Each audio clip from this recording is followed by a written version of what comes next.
Great service. Graham Tire, your tire store next door, with 5 convenient Lincoln locations, getting you to the places that matter most. Want to make the easy call? Call John Henry's. From leaky pipes to a broken AC, flickering lights to furnace fights, even drains and duct cleaning, we've got it handled. Plumbing, heating, air, and electrical, all under one trusted roof. Proudly serving homes across Lincoln, Omaha, and surrounding areas, and ready 24/7. Visit calljh.com or call John Henry's. 435-5555. John Henry's Plumbing, heating and air, and electrical. John just tried Runza's new Jammin' Bacon Cheeseburger with its sweet heat bacon jam, pepper jack cheese, bacon, and cream cheese. Whoa, this burger's like totally... What?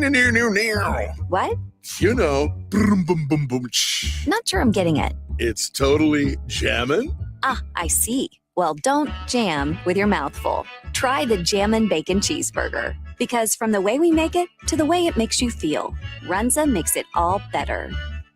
Spring sports are here and it's time to upgrade your equipment. But don't go rushing to your big box store. Play It Again Sports is your place to go for all spring sports equipment for baseball, softball, golf, and disc golf. Play It Again Sports has quality, slightly to gently used equipment, and 50% of their inventory is actually new equipment. And don't forget, buying from them is a great way to get new products with great discounts by also bringing in your used items for store credit or cash on the spot. Play It Again Sports at 48th and Vine. Coming at you live from the heart of downtown Lincoln, this is Old School with Foreman and Orman. Old School with Foreman and Orman is sponsored by Graham Tire Company of Lincoln, Nebraska Football Hall of Famer Jay Foreman. Here's Troy Detmer dropping straight back in the pocket. Rifles a pass. It was tipped and picked off by Foreman. He's at the 15, 10, 5. He'll score! Foreman got it, and it's touchdown Huskers. Black shirts answer the call one more time. And Austin Orman. Hour 1 of Old School is sponsored by Heartland of Nebraska Windows. Old School with Foreman and Orman on 93.7 The Ticket and theticketfm.com. Yes, indeed. Welcome in Thursday edition of Old School. Stream only for the moment as the Kansas City Royals are on the air. Not doing so hot right now. Royals are not looking good on getaway day. Not getaway day for the Royals, as they will end up hosting the Detroit Tigers here starting tomorrow. But Cleveland leads Kansas City 5-1 in the bottom of the 6th inning. It's 4-2 Nebraska over Michigan here. Top of the 6th, almost complete in College Park, Maryland. Shout out DP being out there and covering that all. But back here at 1040 O Street, I'm Austin Norman. He is Nick Wyman. Not a Tuesday, not a Wednesday, but a Thursday edition of Old School with you, Nick. Welcome in. And yes, I think I'm like the 4th different person in the past 48 hours to join the show. Tristan filled in, Harrison, Box done an hour, I think. Probably. This is a full, I think Jake Sorensen's the last guy to fully get in for an hour of Old School, which I'm not promising that's happening, but it feels like it's a full revolving door of people. And, glad to be here. It's not a Tuesday. You've had Nick Sainert. Forget about him. Nick Sainert's obviously been a big part of it since the last couple of days. He's going fishing is what I've heard. He's inside the NBA edition in full swing. Gone fishing. Well, it's ironic. He's going fishing, and Farley had a fishing pole in here the other day, too, showing that off for our viewers on our streams. So what a week. What a week in the ticket. You know who helped Farley put together his fishing pole? I heard it was you. You know how many times I've been fishing in my life? 2 times. Okay. I've been fishing 2 times in my life. I'm a city slicker to my core. Fishing, not my thing. Hunting, I could probably do a little bit more. Like, I know how to load, clean, whatever, shotguns and whatever. Like, I can handle myself. That's fine. I've been hunting fewer times I've been fishing, which is to say I've been hunting 0 times. Wait, no, I did pop out into a turkey blind at one point. So half a day. Half? Yeah. Does it count? Well, the people I was with gave up early, so I think I could have made it much longer, but they gave up early, so I'm not putting that on. I'm the same way. I've fished maybe once in my life. I don't have the patience for it. Yeah. I'm not one of those, I'll figure it out as I go. And I've been there with my grandparents once or twice, but as I admit, city folk, I'm not a big fisher. So that is quite impressive that you were able to put that together. So does Farley know how to put together when he does it again? That's the next question.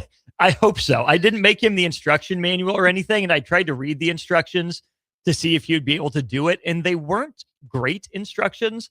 I think there's just some, you got to know what you're doing to begin with, or, hey, YouTube exists going on there. Mm-hmm. But not that I was like overly proud of myself, but like, yeah, I can figure this out. Good pat on the back. Good pat on the back there for Austin. That's all I need. I respect it. I respect it. Eric says, I swear if this is another baseball show, I'm out. Well, Eric, you can be out anyways, whether or not it's a baseball show. Now, I don't want to tell you if it's a baseball show or not to see just how long you'll stick around. But spoiler not a lot of baseball. Yeah, spoiler, it is not. It is not. So, Eric, you can gladly stay. Mark's safe from baseball for the most part today, but we can always spring it on you. Eric does say that's where the blind beers come in handy. Yes, would have been nice to have back in the day, except that I was in high school. So, and that is fair. And I did not drink underage. I did not. I can tell you that. Okay. So not post prom, not post homecoming. I did not have a drop of alcohol until I went to Mexico, which was right before my 21st birthday. Which is fair. And of course, the legal drinking age was a little different down there. And I ended up with a shot of tequila for my first legal drink. Good for you, I guess. I made it. I survived. Legal drinking age and fishing, just how we thought we'd talk about this segment. It's not baseball, Eric. Hope you're freaking happy. He said anything other than baseball, so anything else is on the table there for you. If I were to go fishing, where should I go? I know our listeners have spots. 402-464-5685. Maybe we need like an old school fishing trip at some point. Because I know Jay is on the sneak. Big fishing guy. Well, I know, like, isn't like night fishing like a big thing? I know night fishing. I don't know. Can't tell you. I cannot tell you like a good place to fish. I don't know. Like I said, there is an audience for it.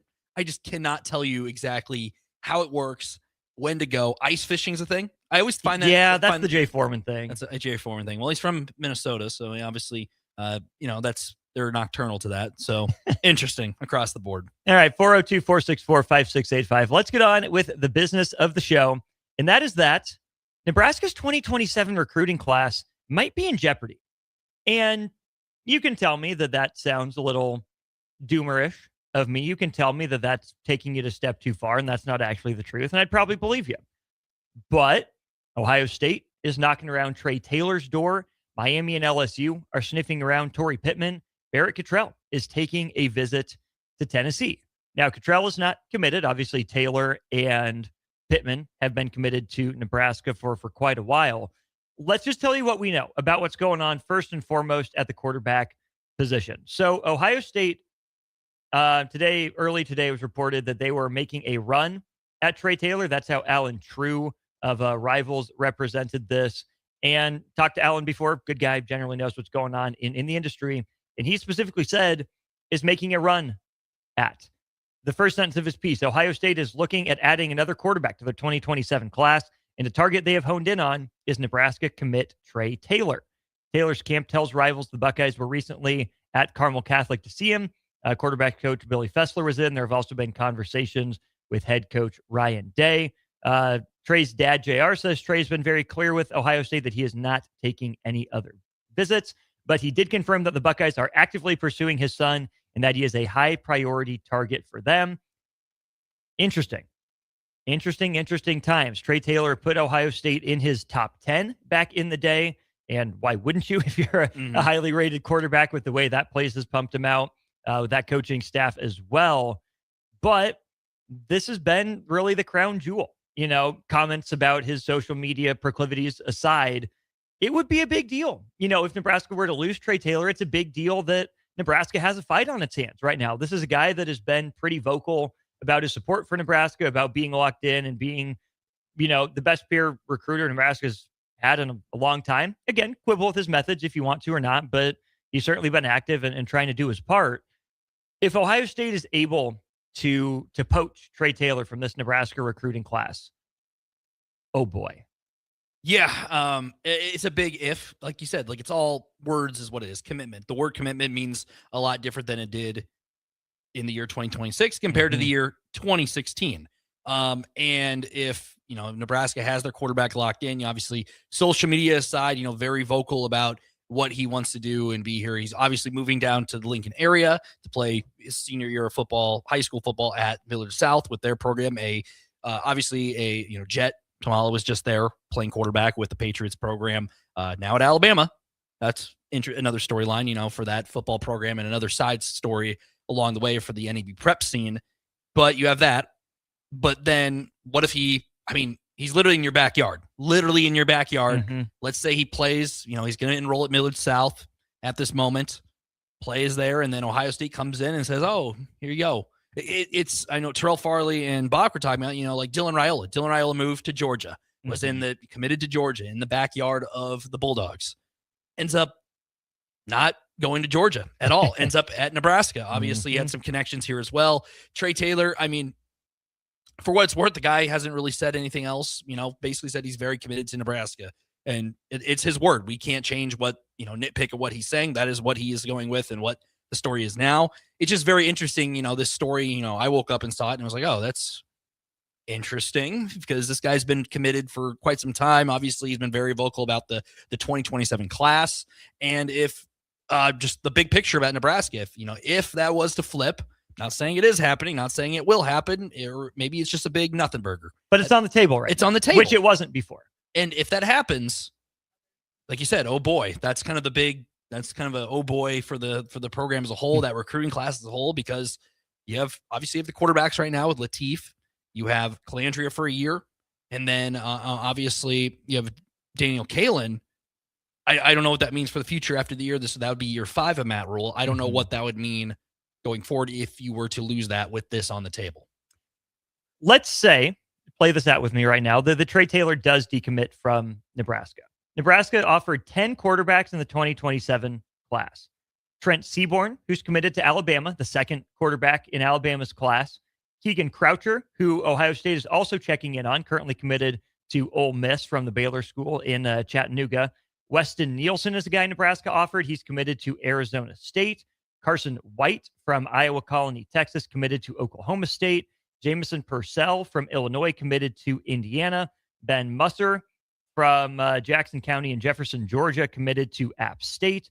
You have Daniel Mielke still out there on the market with about 13 other offers. Nebraska's interest in him right now is listed as cool, according to 24/7 Sports out of Murrieta Valley in California. Jerry Meyer III committed to South Carolina, and Furion Inferrera, a guy whose name bounced around the Nebraska sphere for a while, committed to Minnesota. All but one of Nebraska's currently known offers already off the board. That in itself would be a sign of trouble, I think, because you want to take a quarterback in every class. Alabama has 2 right now.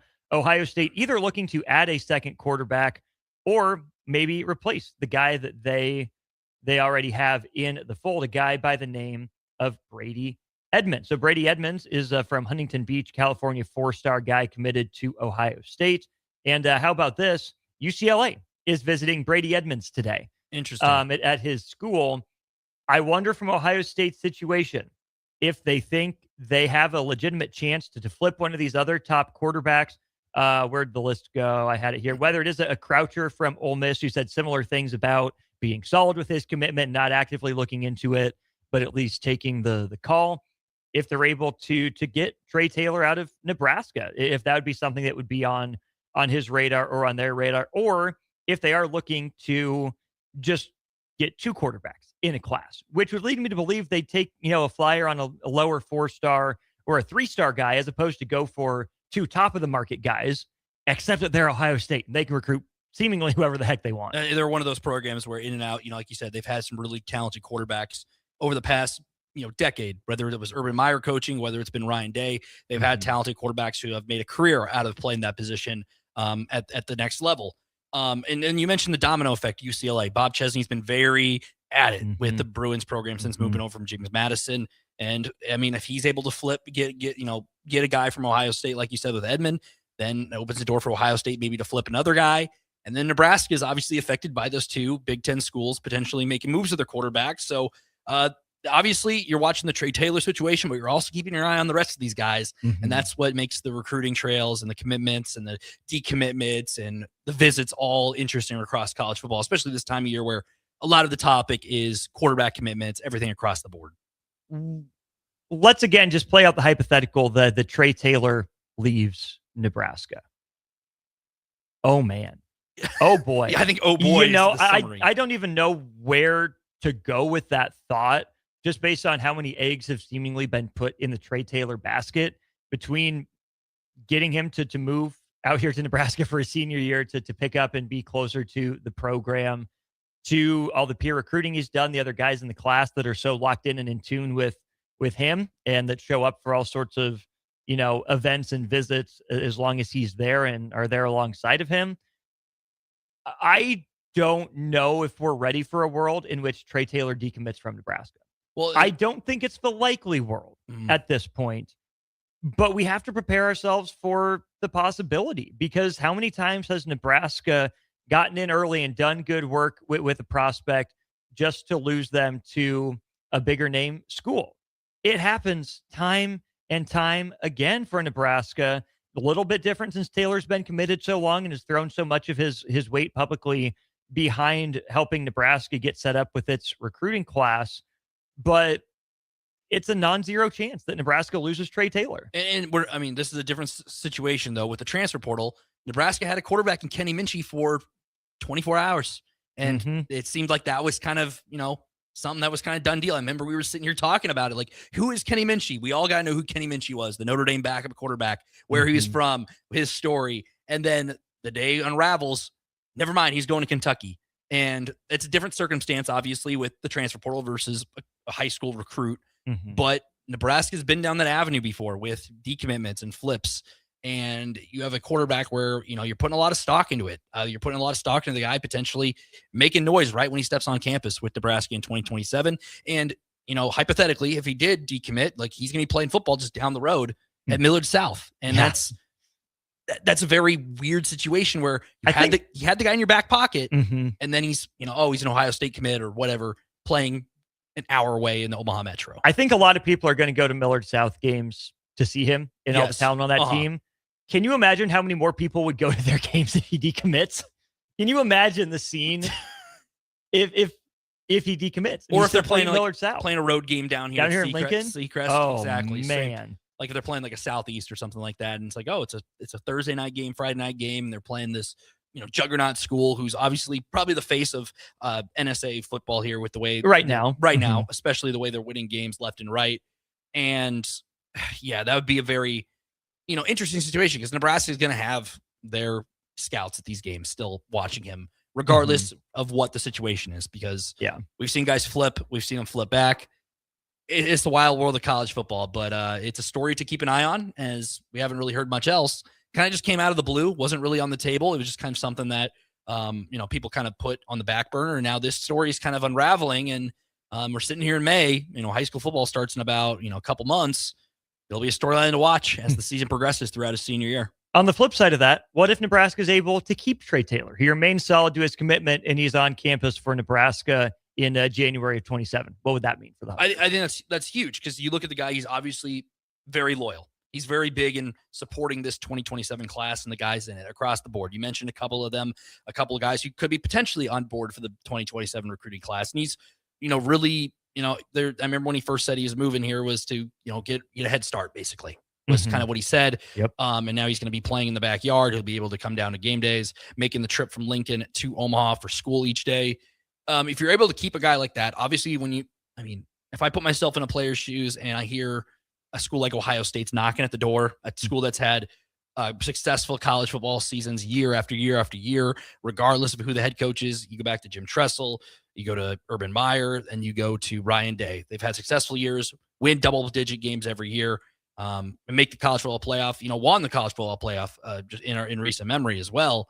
You hear that, I go, oh, okay, you got my attention, because you have the wins to back it up, the big names. You have the skill position guys, obviously, across the board. You even go back to Marvin Harrison. You have Jeremiah Smith now. If I'm a quarterback and I hear that, yeah, you easily got my attention. If Nebraska is able to keep him away from Ohio State, that's a huge win. Not only just for Trey Taylor, not just for Nebraska, but also that 2027 recruiting class, because you have a very loyal quarterback.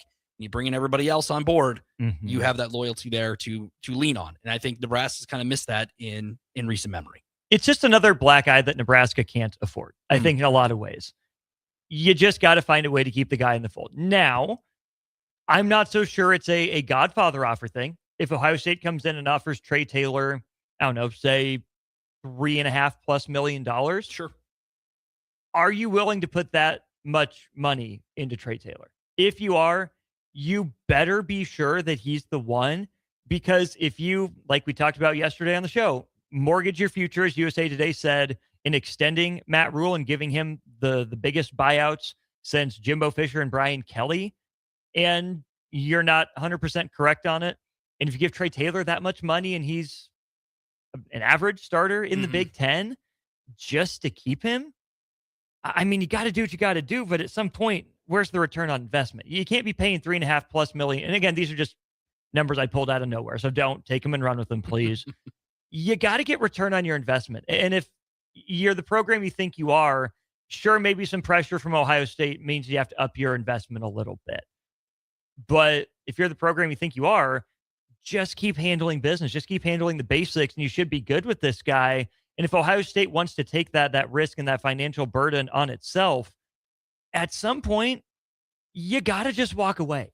And it's okay, because you can't afford to hamstring your program and spending that much money, that much time, that much attention on one person before they get to campus. I agree with that, because like, why would you put all, I mean, it's not just, a full guarantee you bring in a guy and they're going to change everything. They're going to be the guy. They're going to be a top 3, top 5 quarterback in the conference. You put all that on there. Let's say Ohio State ends up outbidding. Ohio State gets him, and he's not the quarterback that Ohio State thought he was. Ohio State, the track record says they're going to have a good quarterback. Gonna be good. They've had good ones. I mean, Julian Sains obviously progressed. Even go back to Justin Fields, what he was able to do during his time. Dwayne Haskins, you go down the line of guys who Ohio State's had in their system to be able to do. I think if Nebraska is able to keep him around and develop him as a whole, like obviously you're probably going to have to get a little bit more bang for your buck, especially with just how college athletics work. Yeah. But it's more on just, not just putting all your eggs in a basket. You have to continue to develop talent. You have to continue putting guys around the quarterback, because if you don't have an O-line, quarterback can only do so much. You don't have the skill guys around him, you're not going to do much. You don't have the running back there to lean on, you're not going to do much. And then you need a defense. And that's obviously a huge talking point going into 2026. So we're already here talking about 2027 recruiting class, which for obvious reasons. I think Trey Taylor committed in 2025? I think it was May of 2025. Yeah, he's been in for a while. He's been in for a while. And so he's shown that loyalty we're sitting here 365 days later. He's still committed. It's hard pressed to see him potentially walk away if there's another school interested. But he's been in there for 365 days, and he hasn't really shown no ifs, ands, or buts that he's second guessing his decision. Nebraska hasn't got prospects of Trey Taylor's caliber to commit as often as they might need. They've gotten a few, and they've lost their fair share of them. Torrey Pittman, it was recently announced, is getting an in-home visit from a top school, either Miami or LSU, both schools that are pushing to flip him. Of course, a couple weeks ago, we had the Torrey Pittman saga where, he's taking a visit to Miami. We don't think that happened. Didn't seem like it happened. There wasn't any publicity about it, as Nebraska softball puts the finishing touches on a 4-2 win over Michigan. Will take on Indiana tomorrow afternoon at 4 Central Time. But you see Nebraska lose out on a Kawan Lacey before, a Carlin Jones before, and to lose not just a guy you got to move into the state, but an actual in-state guy that's been committed in Torrey Pittman that you're hoping to build the back end of your defense around would be another big blow. A guy that committed more recently than Trey Taylor, but an in-state guy that, is among the tops at his position, nationwide. Nebraska, I think it's good that they're in the conversations, that they're getting commitments from these top players. But okay, Nebraska, to some degree, this is the life of big boy recruiting. You're going to take these challenges. You'd like it to be as simple as, my recruiting's shut down, I'm done. It hasn't been that way outside of a select few prospects or of a certain caliber for a long time. No matter how safe you feel, you cannot be sure that a recruitment is actually shut down. Nebraska can't go cruise control with Trey Taylor and with Torrey Pittman. Nebraska's got to keep the foot to the gas pedal here, or I think there's a real chance that, DBU at LSU, like they had the reputation for a while, or Miami that just got done playing for a national championship, could make a push to come in and take Torrey Pittman like Ohio State's trying to do with Trey Taylor. And then, like you said, if you win on Saturdays, it's an easy sell. Like Miami, a team who has been kind of etching to get back to that level. Mario Cristobal, what he did at Oregon wasn't great, ends up leaving there, goes to Miami. And, you saw the vision. You saw Miami potentially win, 8-9 games a year. And this year they really exploded. They have a lot of talent back. They take a bet on Carson Beck, a guy who a lot of people counted out as a quarterback in the transfer portal, bring him in, pair him up with Malachi Toney and that company and that really good defense. And Miami, now they're starting to get recruiting trail. Once again, they're starting to get the name. That's the team like Florida. Florida's kind of in the same Nebraska situation. They're trying to get back to where they were. And now there's teams inside their state, which Nebraska doesn't have that. But teams like, a Florida State, they're also treading water. So Miami's the big dog getting on that recruiting trail. A couple of years ago, I don't think Miami's the big dog in that state. If you're winning games on Saturdays and showing that you have championship potential, conference championship potential, national championship potential, it's an easy selling point. That's why when you hear Ohio State potentially looks at some of your prospects, regardless if you're Nebraska, UCLA, or whatever, you start to kind of bat an eye because they kind of can do whatever they want because they're going to bring in the big prospects because they have the NFL draft caliber guys who ends up making their big jump to the NFL.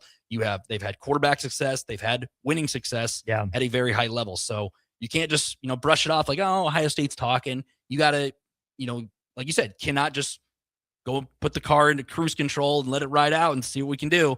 You got to keep your pedal on the gas and keep it going. The other news in recruiting is that Barrett Kittrell is going to be visiting Tennessee after he got an offer from the Volunteers. Interesting one to watch. There's been reports that he and Jeep Wade have a pretty good relationship. Obviously, he is just down the road. Barrett Kittrell not committed yet to Nebraska. And so this, I think, is just more a normal part of the process. But you drop a top in-state targets news that he's taking a visit to Tennessee on top of SEC and ACC teams coming in to make a push for your 5-star that's in the state, and then maybe quarterback you in college football over the last 15 years, or one of them is making a push for your 2027 quarterback commit.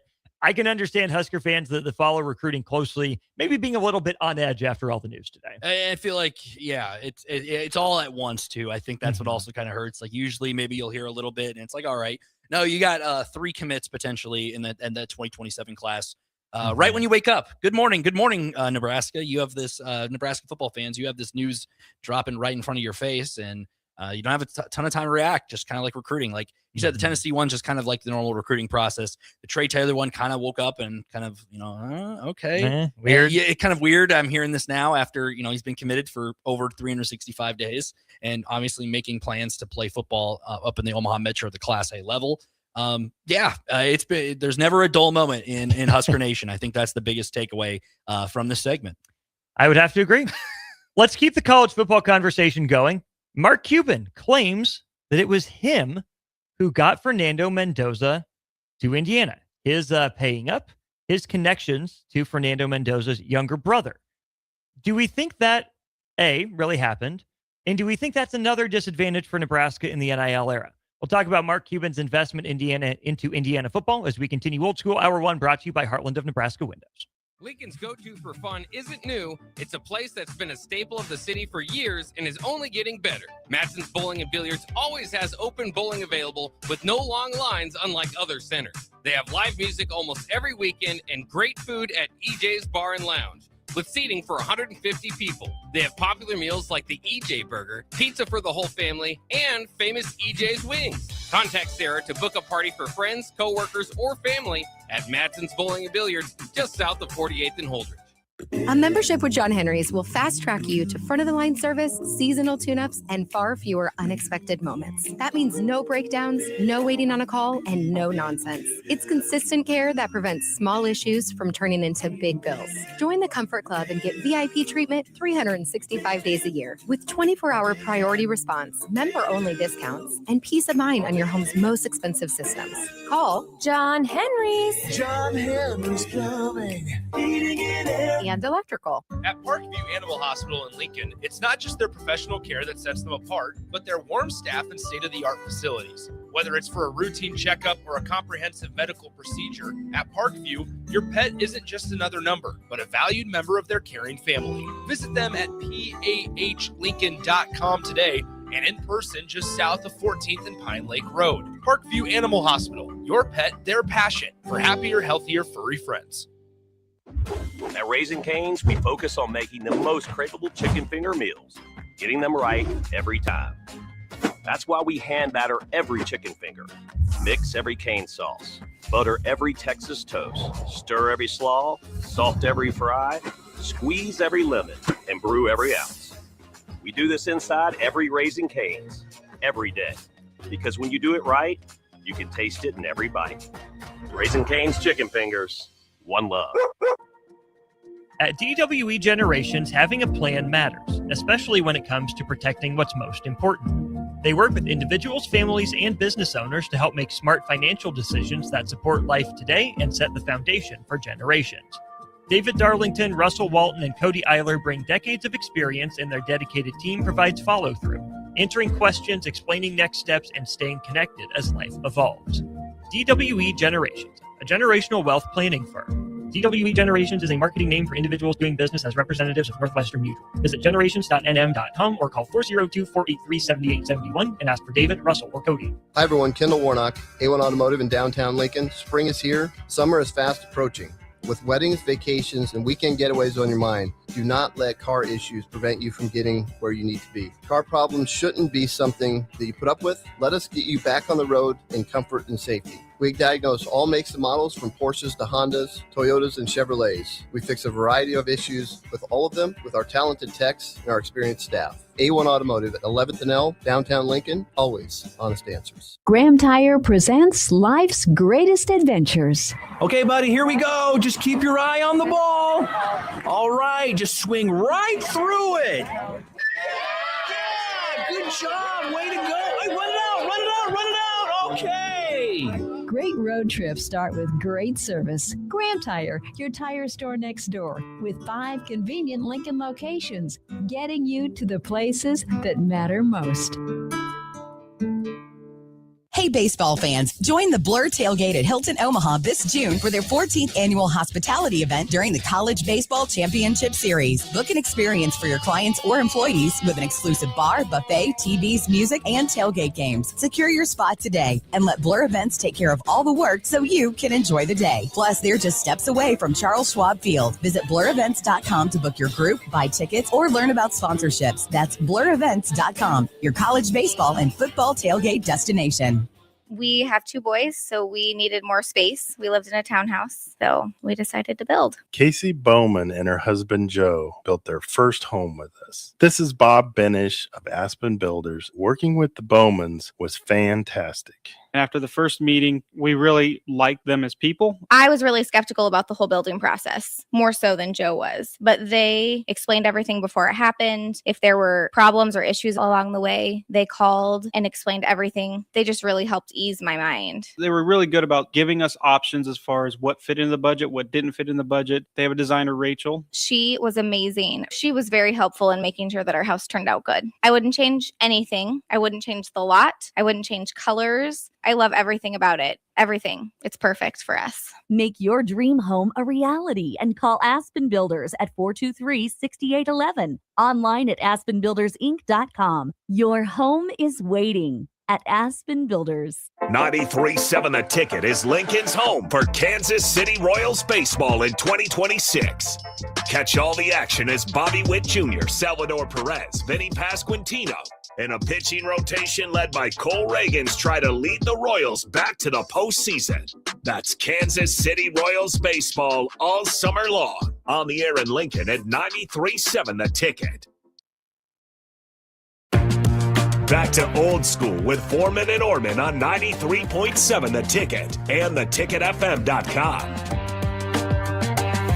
Welcome back in. It is Old School. Austin Orman, Nick Wyman with you here on a beautiful Thursday in the capital city. Thirsty Thursday coming your way at the top of the 4 o'clock hour. May or may not make it back to the radio by then, but Uncle Kev will be in, and we'll be back on the radio once the Royals complete their comeback. I'm going to manifest it. It's going to happen. And it's a long shot now. They're down 8-2 going to the bottom of the 8th inning. Yikes. Big thanks to Heartland of Nebraska Windows for their sponsorship of Hour 1 of Old School. They're based in Hallam, Nebraska. They offer a free estimate, full window replacements, all vinyl triple pane windows, and a lifetime warranty on everything while keeping their prices affordable. Heartland of Nebraska Windows is locally and family owned with their own team of installers. Give Heartland of Nebraska Windows a call today for more information at 402-430-3852. You can also visit them online at heartlandofnebraskawindows.com.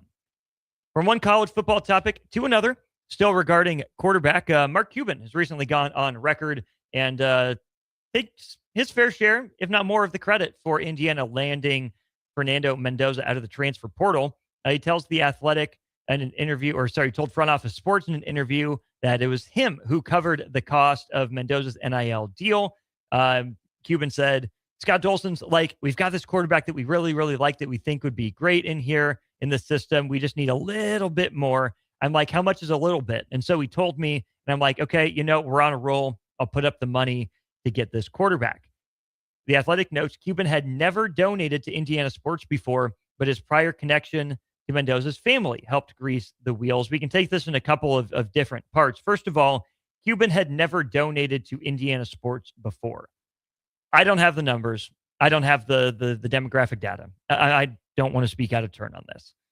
I wonder how many of the same wells Nebraska has had to go back to. Nebraska, I mean, okay, you can say they have a Mark Cuban sitting out there in the form of Warren Buffett, but come on, he's given his fair share of money, just not straight to athletics. Apples and oranges comparison, probably. And a little bit older, little different approach to investing than Mark Cuban has taken. So I don't think that that's even a fair comparison to make.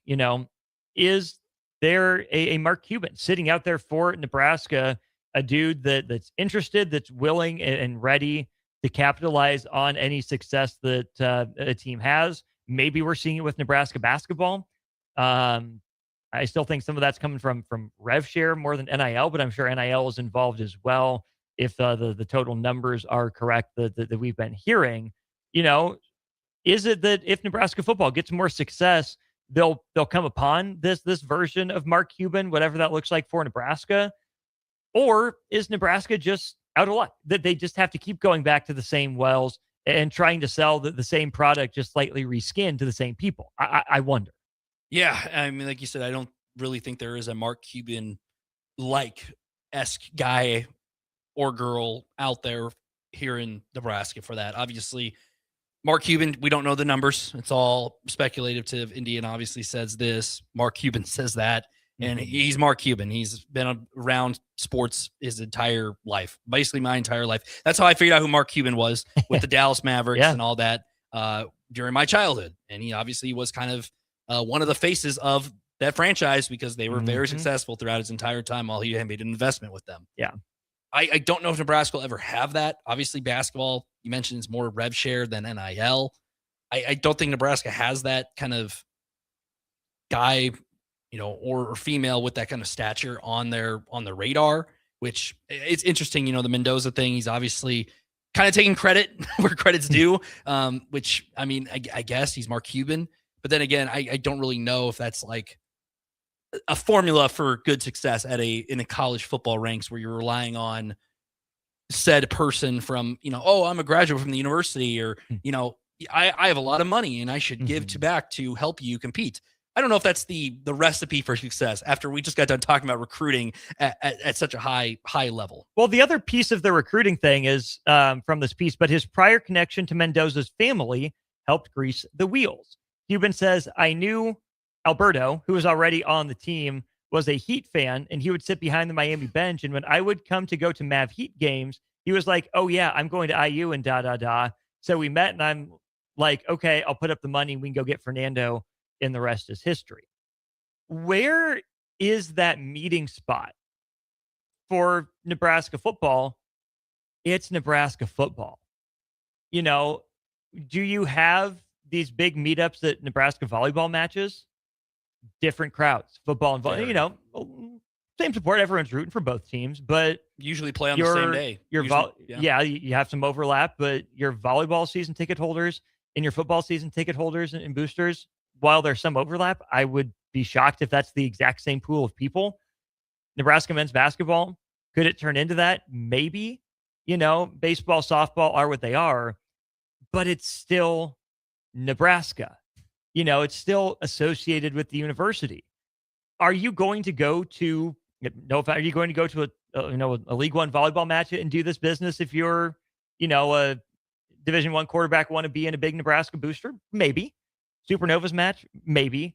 But you don't have a You don't have your version of MSG. You don't have your version of, hey, this is where all the cool people go when this team's in town or that team's in town. You're going to rub elbows with Nebraska's finest and the biggest money. And this is where you're just going to bump into people and maybe, maybe coincidentally, maybe on purpose, you'll cross paths and have a conversation. But that might just be one of those inherent disadvantages that Nebraska has. Maybe the right in-state prospect comes around and, goes to a love volleyball match, whatever, rub elbows, get the deal done. But Cuban was going to these games in Miami, right? He wasn't going to these games in Dallas necessarily. Mm-hmm. He went out of his way to go do it. And that's his right. That's his prerogative.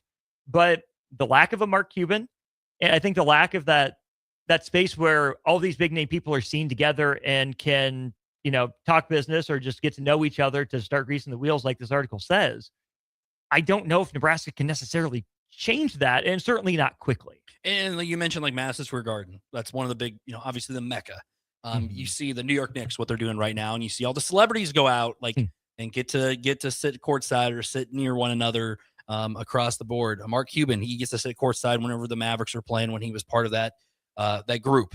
It was probably during one of those Miami Heat Dallas Mavericks games at one of those points, and like you said, just runs into a guy named Alberto Mendoza, and little chit chat happens because he's obviously has the access to the floor there in Miami, obviously with his role with Dallas, more than likely runs into this guy named Alberto Mendoza. Oh, Indiana this or yada, yada, yada, like you said. And then that gets the wheels going and they have a place to meet outside there, probably, maybe in Dallas, maybe in Miami or South Florida.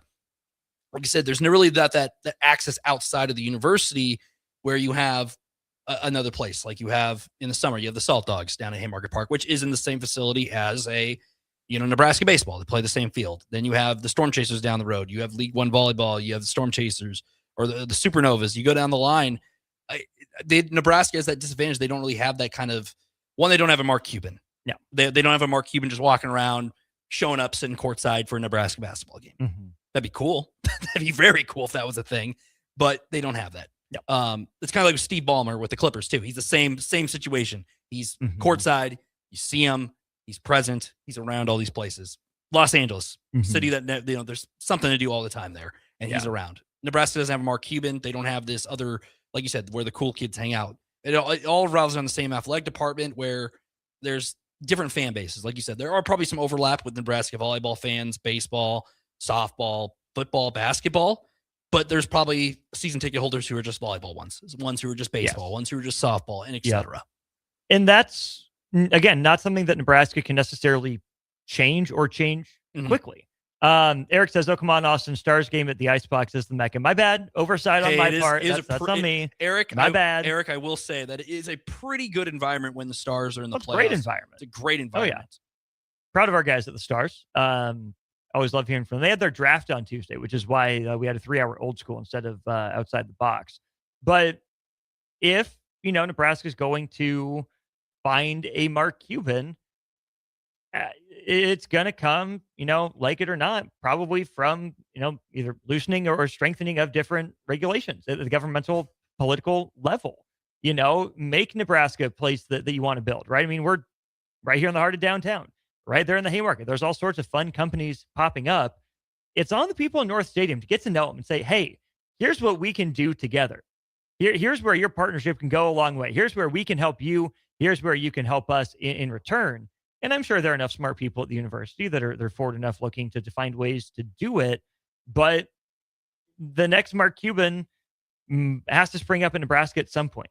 And just Nebraska going to attract some big outside businessmen. And it's possible, number of recruits that have come to Nebraska and never left because they love it.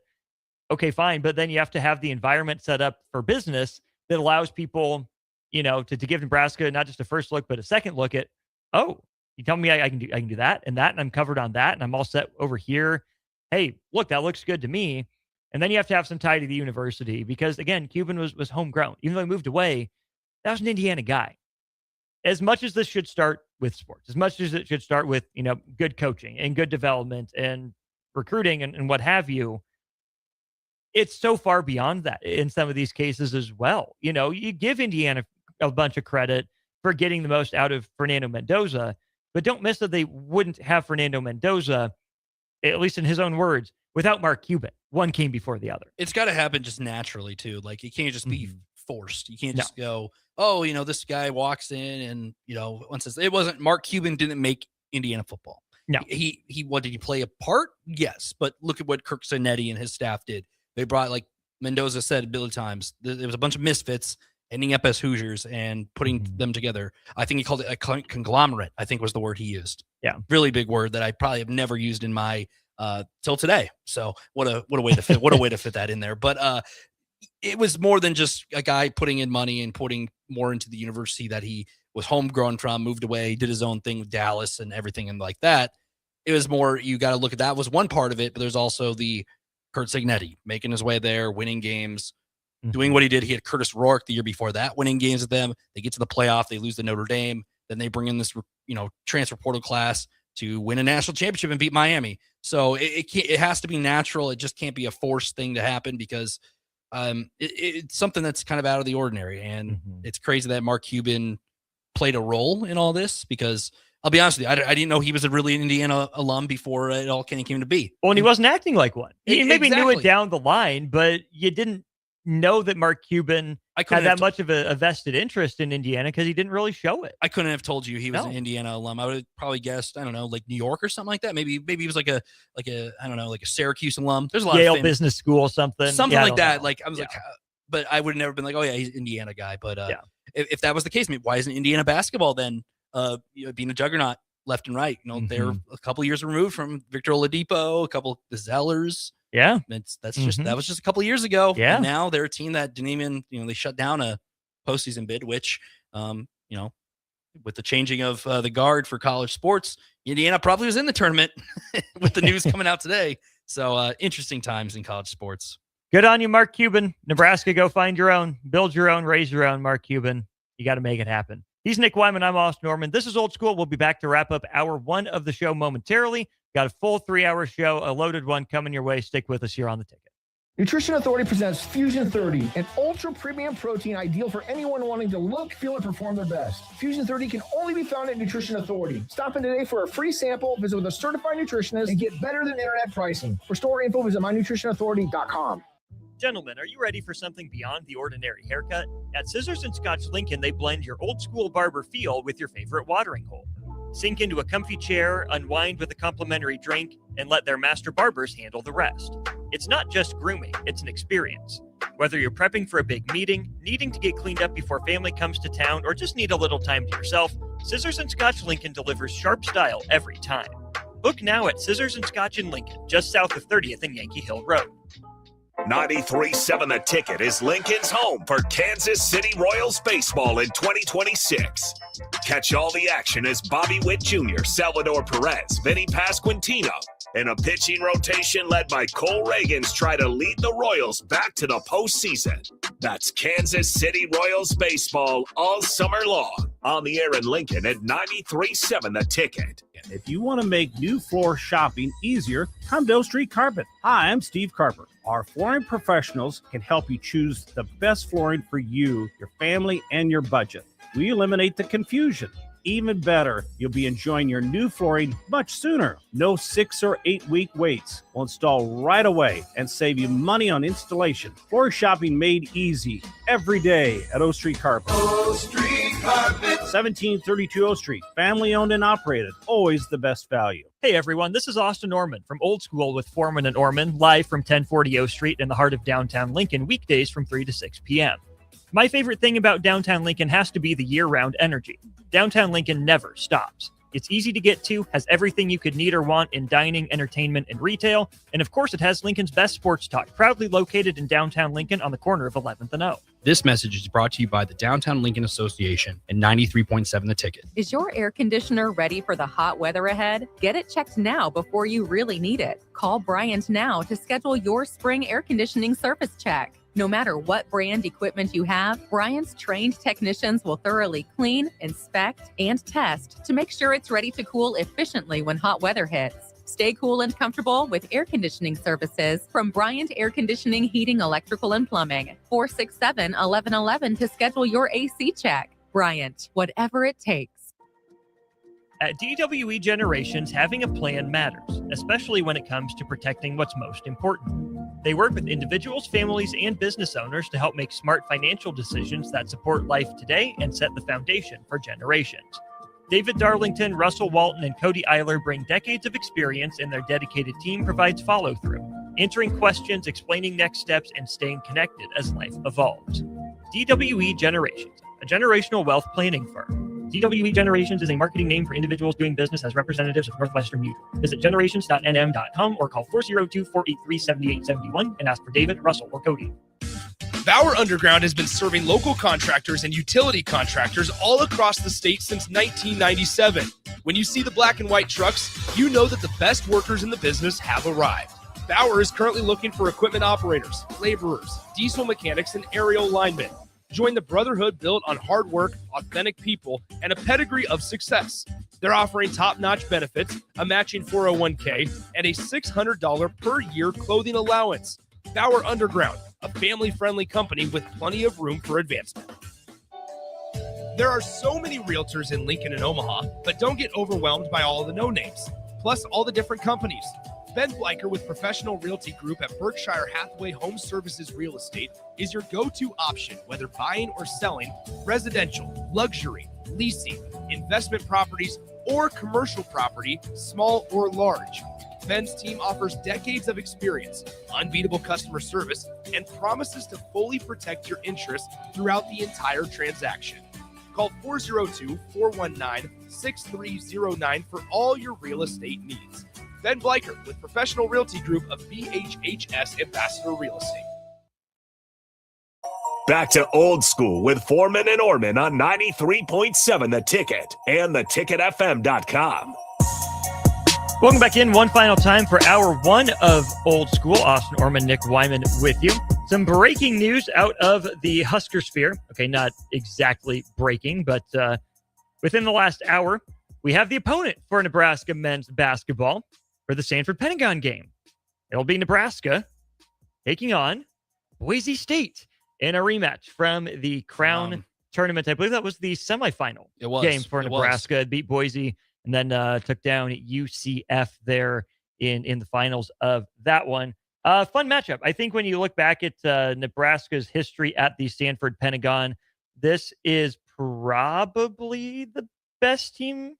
No, second best team. I don't want to be disrespectful to St. Mary's. Probably after St. Mary's, I would say Boise State is probably the next best team. I would probably rank them St. Mary's, Boise. An Oklahoma State team was supposed to be pretty decent. Oklahoma, and then Oregon State. At the time that Oklahoma, the Porter Moser team, you really didn't know what they were going to be. They obviously had their fair share of meltdown toward the end of the season. But at the time, Oklahoma, Nebraska meeting on a neutral site was a big deal. And this Boise team's coming off a solid season. They won 20 games, 12-8 in their conference. We're a solid team at home. They were 2-3 in neutral site games. Just have it pulled up in front of me. So they do have the neutral site experience. So it should be a fun one. They did play a Big Ten team last year. They played USC earlier in the year at in Hawaii at the Maui. So that's one of their neutral site games. They lost 70-67 in that one before the week of Thanksgiving. So that game they had as well. They played Butler. They played that St. Mary's team as well, beat them by 1. So, a non-Power 4 team, but a solid program as a whole. It's an 18-hour drive from Boise State to the Pentagon. I doubt they will be doing that. It's about a 4-hour, 40-minute flight overall.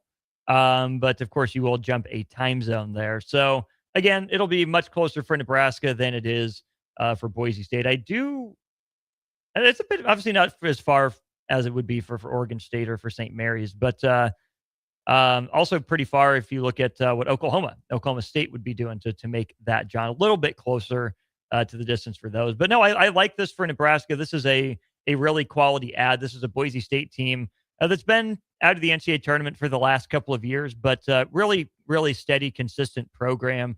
If you go back all the way to what year would that be, to 2019-20, they've won 20 games or would have won 20 games every year since then. The COVID year of 2021, they end up going 19-9. So right there on the doorstep. If they play a full schedule, I bet they get to 20, but they're there on the doorstep. Then 27-8, get an 8 seed, 24-10, get a 10 seed, 22-11, get a 10 seed.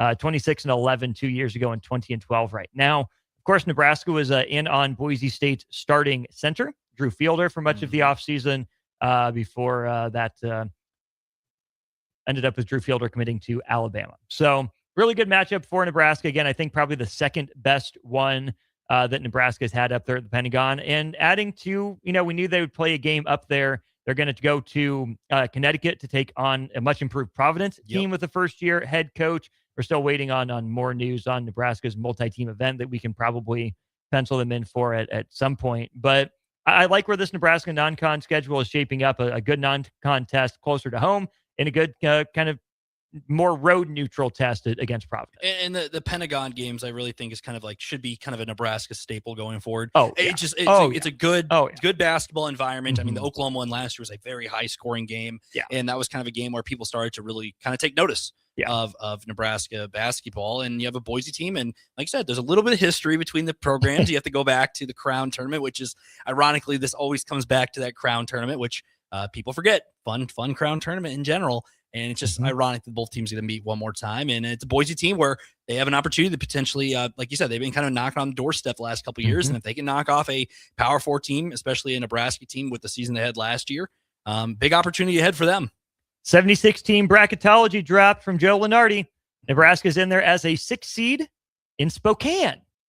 Oh, that sounds... You know who plays their basketball in Spokane?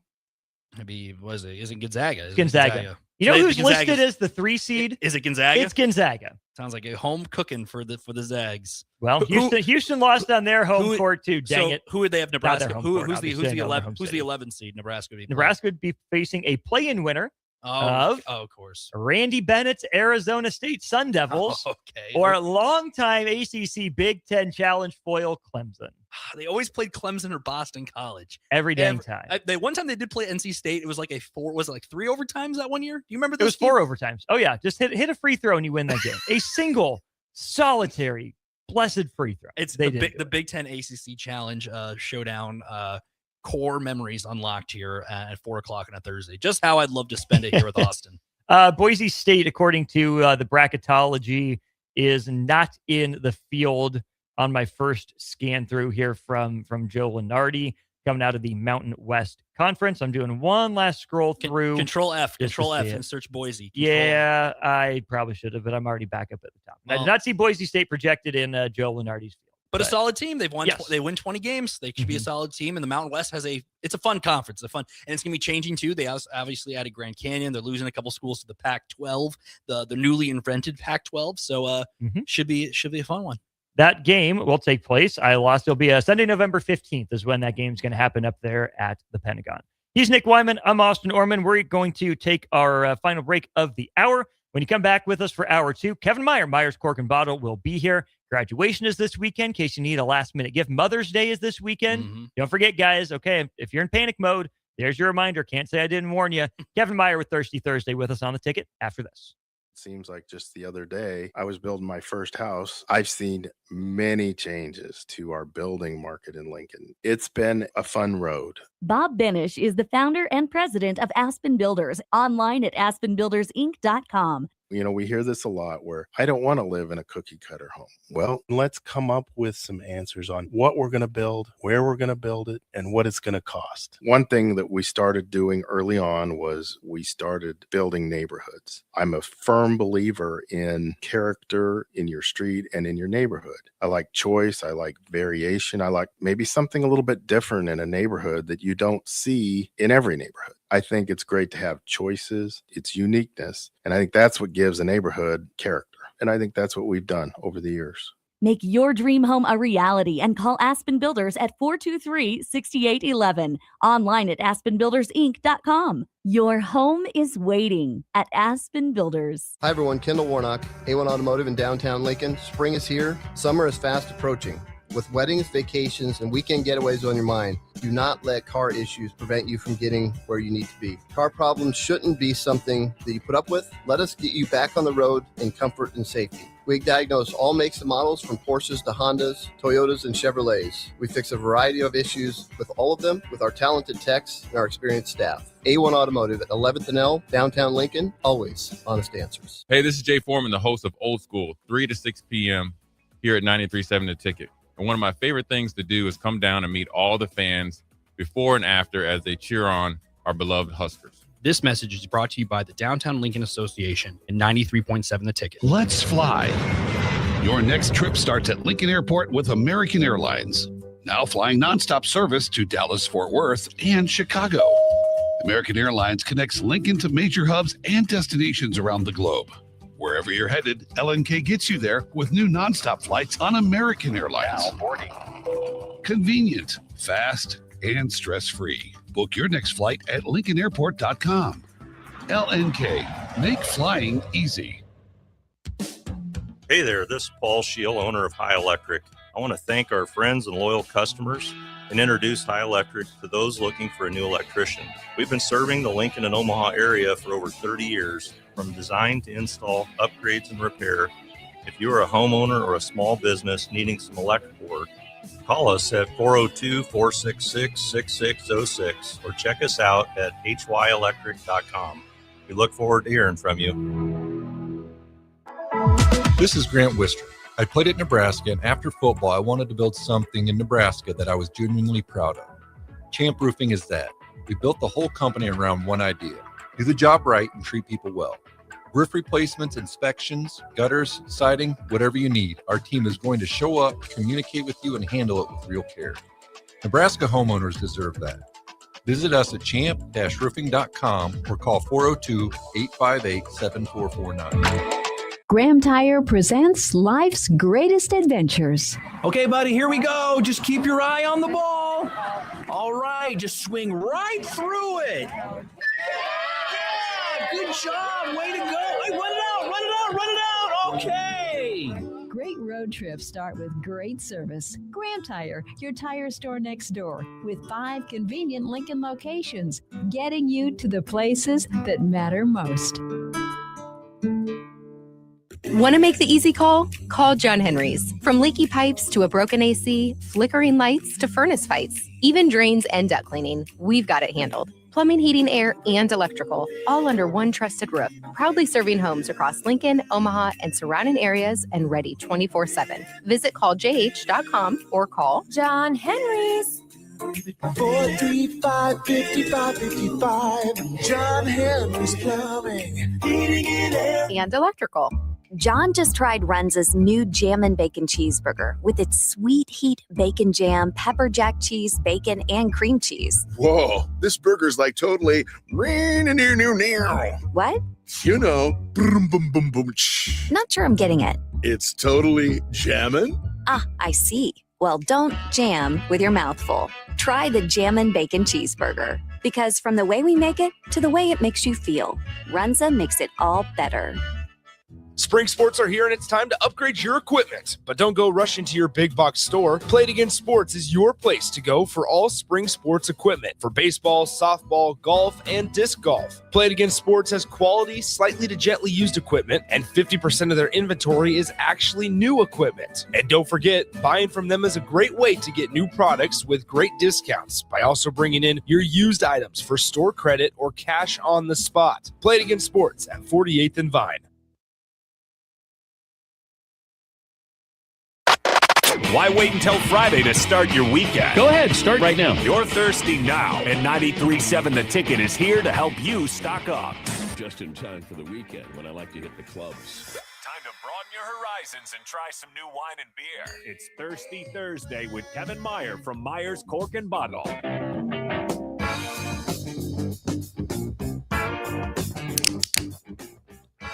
It's like cracking my knuckles. Nice little clicky for No Longer Stricky. No Longer Stricky, but if he's listening, we love you, man. Shout out. Oh, that was Chris. There it is. That was clean. Yeah, why not? Kevin Meyer, welcome in for Thirsty Thursday. How are you? I'm good, gents. How are you guys? Great. Doing fantastic. Harrison, it's been a while since you've gotten a day drink with us. Welcome back to Old School and to Thirsty Thursday. Yeah, you asked me before if I wanted a day drink. It was a kind of rhetorical question there. Obviously, I'll take the opportunity to hop on here with Kevin Meyer's Cork and Bottle. It's always a great time. Don't have to ask him twice. Not at all. You do not. Uncle Kev, before we really dive into things here, you were big on the ponies last week. You're telling us your strategy. Did they let you down? Did they come through for you? Well, both. Because I never, both. Okay. I never placed my bet. I was too busy doing manual labor, and by the time I was done with that to go down to the casino and place the bet, I was like, never mind, I'm not going to do it. So I was tired from laying mulch and wanted to crack a beer and just hang out. So and no one can fault you for that.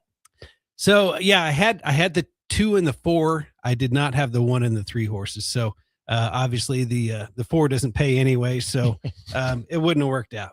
So it's probably for the best that you were tasked with manual labor on the frog farm, eh? I did save a little coin by doing the work myself and not going to the casino. Harrison, are you a big Derby guy? I'll tune in every now and then, like every year when we get to the Kentucky Derby, but I'm not major into it. Not like Jokic is. Fair enough. I forget who I was talking with, but they mentioned that they were talking with someone who said they watched the highlights of the Kentucky Derby. Isn't it only like like 2 minutes I was long? going to say, we're talking 2 minutes. So you just watch the recap, essentially. The finish line is, right.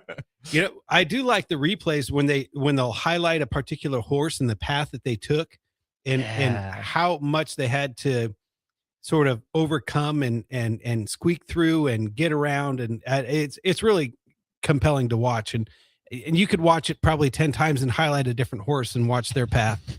But it's fun once a year. Yeah, that's all I really get into it. But I was kind of asking my wife, I said, would you ever want to like go down? Cause they're expanding the horse track there. They are. Mm-hmm. And they're trying to do more with it. And I was like, you know what? That'd be a fun afternoon just to go down, have a couple cocktails, put a few bucks in the ponies just for entertainment.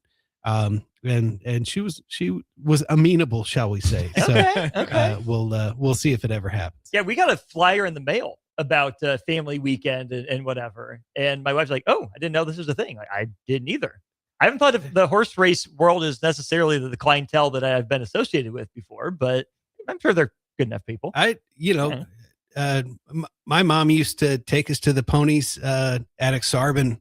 I'd say couple times a year, and it was just, she had 3 kids that were less than 3 years apart. We could just ramble around and do whatever. And, you eat the ice cream with the wooden flat spoon that's frozen solid. And it was just cheap entertainment basically for us. And so it's sort of nostalgic for me. So I think I'd like to do it one more time. One last horse racing question, then we'll get on with business. Yeah. The winner is being held out of the Preakness. Do you understand these trainers holding their horses out after they win? Or why are we load managing the Triple Crown? Well, the thing is, it only takes one injury for that horse to basically have to endure death. Yes. So a broken leg means you lost your life. But a Triple Crown isn't worth a shot at glory. It's not worth the risk. Those horses are all 3-year-olds. Yeah. They live till their 30s. I know. So you get one shot at glory. Yeah. One shot at a Triple Crown. What? True. Yeah. I mean, you can't run it as a 4-year-old. No. So, but I would say that horse's breeding capability is probably worth way more than one race. And being Secretariat. Even being a big race, the amount that they can breed them for is just astronomical. So you'd be a tough jockey, Austin. I wouldn't want you near my horses. I just, you get so few chances. I mean, it was a smaller field, but it's still an exclusive field. You only get so many shots as a trainer.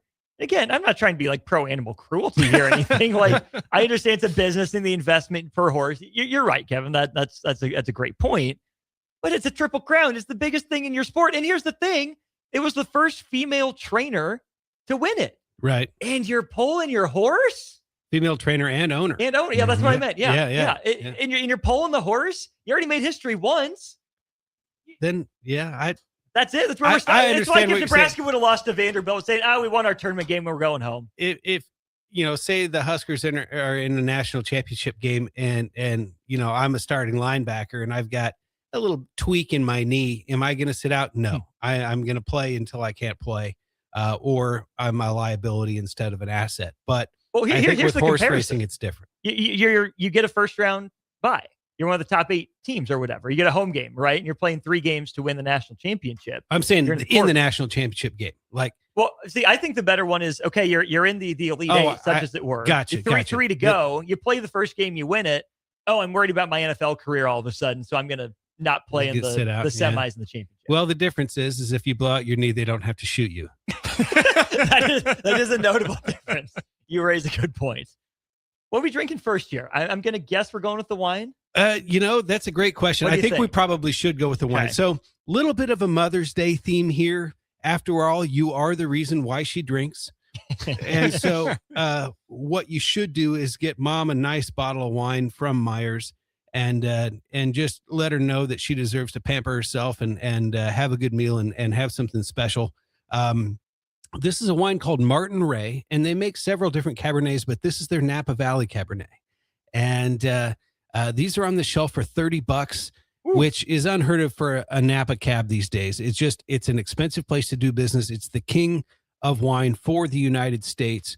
And so their grapes, especially the Cabernet, which is, like I said, is king in Napa Valley, it fetches a higher price than it does in other areas. And so we don't see wines of this quality from that region at this price very often anymore. And so I thought I would bring it in because this would be an affordable way to get Mom something really nice and really classy. Wow. Yeah, that is, you can tell it comes from Napa. You can tell that this is high quality from someone that knows what they're doing. Why is it $30? Is that because you're being kind and want to share it with the world and give people a discount, or how do you get this one for 30? Well, I believe that there is a bit of a market correction happening right now. And so things got really expensive really quick, in particular for in the wine world.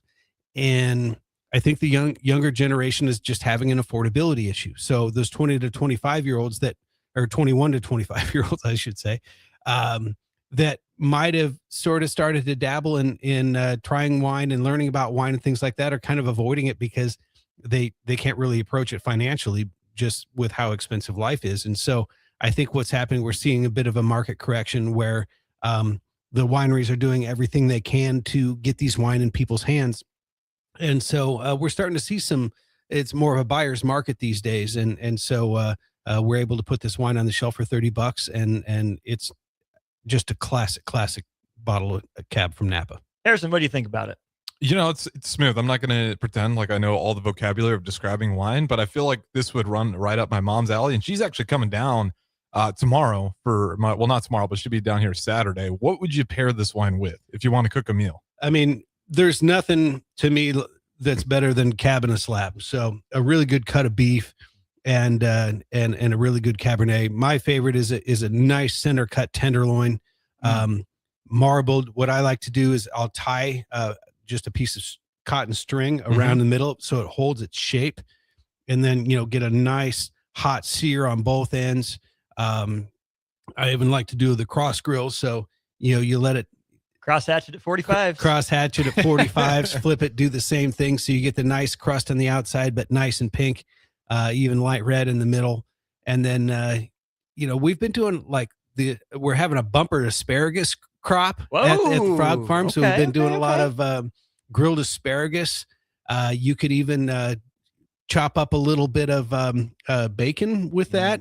You could also do a little balsamic glaze. What else would I do? We've been doing just a lot of sort of grilled vegetables in general, but I really like those colorful carrots that you get that still have like the caps on them and stuff. Oh, sure. Yeah. I just throw those on a baking sheet in the oven, 400 degrees, little bit of olive oil, and some fresh thyme. Ooh, and then nice. you pull those, and then again a little balsamic glaze over the top of that, and it's just like magic dust. It just makes everything work and tie together. So I think that would be a great meal to make for Mom. How long have you been an asparagus farmer for? Is that a regular thing? It is. Nice. Well, so it grows every year, so it's a perennial. And so it rhizomes, so it means it sort of spreads by itself. And so every year our crop of asparagus gets more and more prolific. So we're we're a little bit over inventoried right now. So, and then of course it gives you the stinky pea. Can I say that? you can say that. You can absolutely say that's that. like a biological thing. Not everyone gets that. So Oh, really? yeah. I had no idea. Yeah. It's kind of funny. Is the phone ringing? Is that why that light keeps flashing? Yes, we don't have a producer back there, so we're just gonna let it ring. So call back again at 4:30. We'll get to you. Yeah. Or you could take a call. Well, we like to screen them first because we've run into some fair enough issues in the past, shall we say. 2 questions then off of that. Number 1, any shot at turning Myers Corcovado into a quasi farmers market with the asparagus bumper crop? There you go. Not a bad idea. It would take some logistics, but you're a logistics guy, Ken. Since Open Harvest moved to the Telegraph District and we no longer have them down the street, that would be kind of a fun idea. We could block off the parking lot, get it licensed, do a little farmer's market, have some music and some wine out there. And yeah, I think that'd be fun.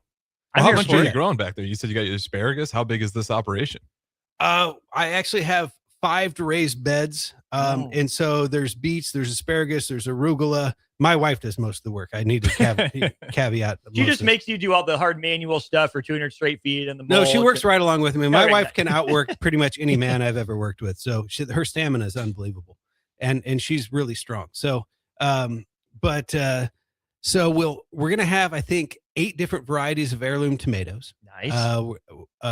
Got to grow jalapenos, a couple different types of peppers. We're doing beets, which, yes, they taste like dirt, but they're really, really, really healthy for you. They're really, really good. So put those on a baking sheet, again, with a little olive oil, and you can add some fresh chive. And then I like when you pull them off, a little bit of goat cheese on top of there. And then you could eat a flip-flop if it's got gooey goat cheese on it. So what else is growing in there? We'll have squash. We'll have cucumbers, zucchini, and by the time it all comes at once, and then we have way too much and just give most of it away. So you were about to take a sip of your wine for like 3 minutes, so please absolutely take a sip. Yeah, because this is really good. I do want to know what you appreciate about this wine, and I do have one more question about the buyer's market thing. So what do you first of all like about this Napa Cab? The first thing that stands out to me is the wine's balance. It has the upfront fruit, but it's not over the top. It doesn't taste unnaturally sort of laced with flavorings as some can. It also has the right amount of acidity and the right amount of tannin, so that structure on the back end that comes through, to me, that's sort of the wine's body, the wine's skeleton, and then the fruit is sort of the wine's flesh. And to me, a great wine always has balance. There isn't one thing about it that completely dominates the profile than anything else. So that's the first thing I really notice about this wine. And it just seems to be classically styled. A lot of these are almost too fruit forward. They're jammy bombs. This one is not like that at all. It's dry. It has ample fruit, but again, it's balanced. And that's that I think is the number one goal for a winemaker. Yeah, I felt this one held its flavor really well, like all the way through, and held up on a second sip, right? It's not like you got hit with the fruit and then you're trying to search for everything else.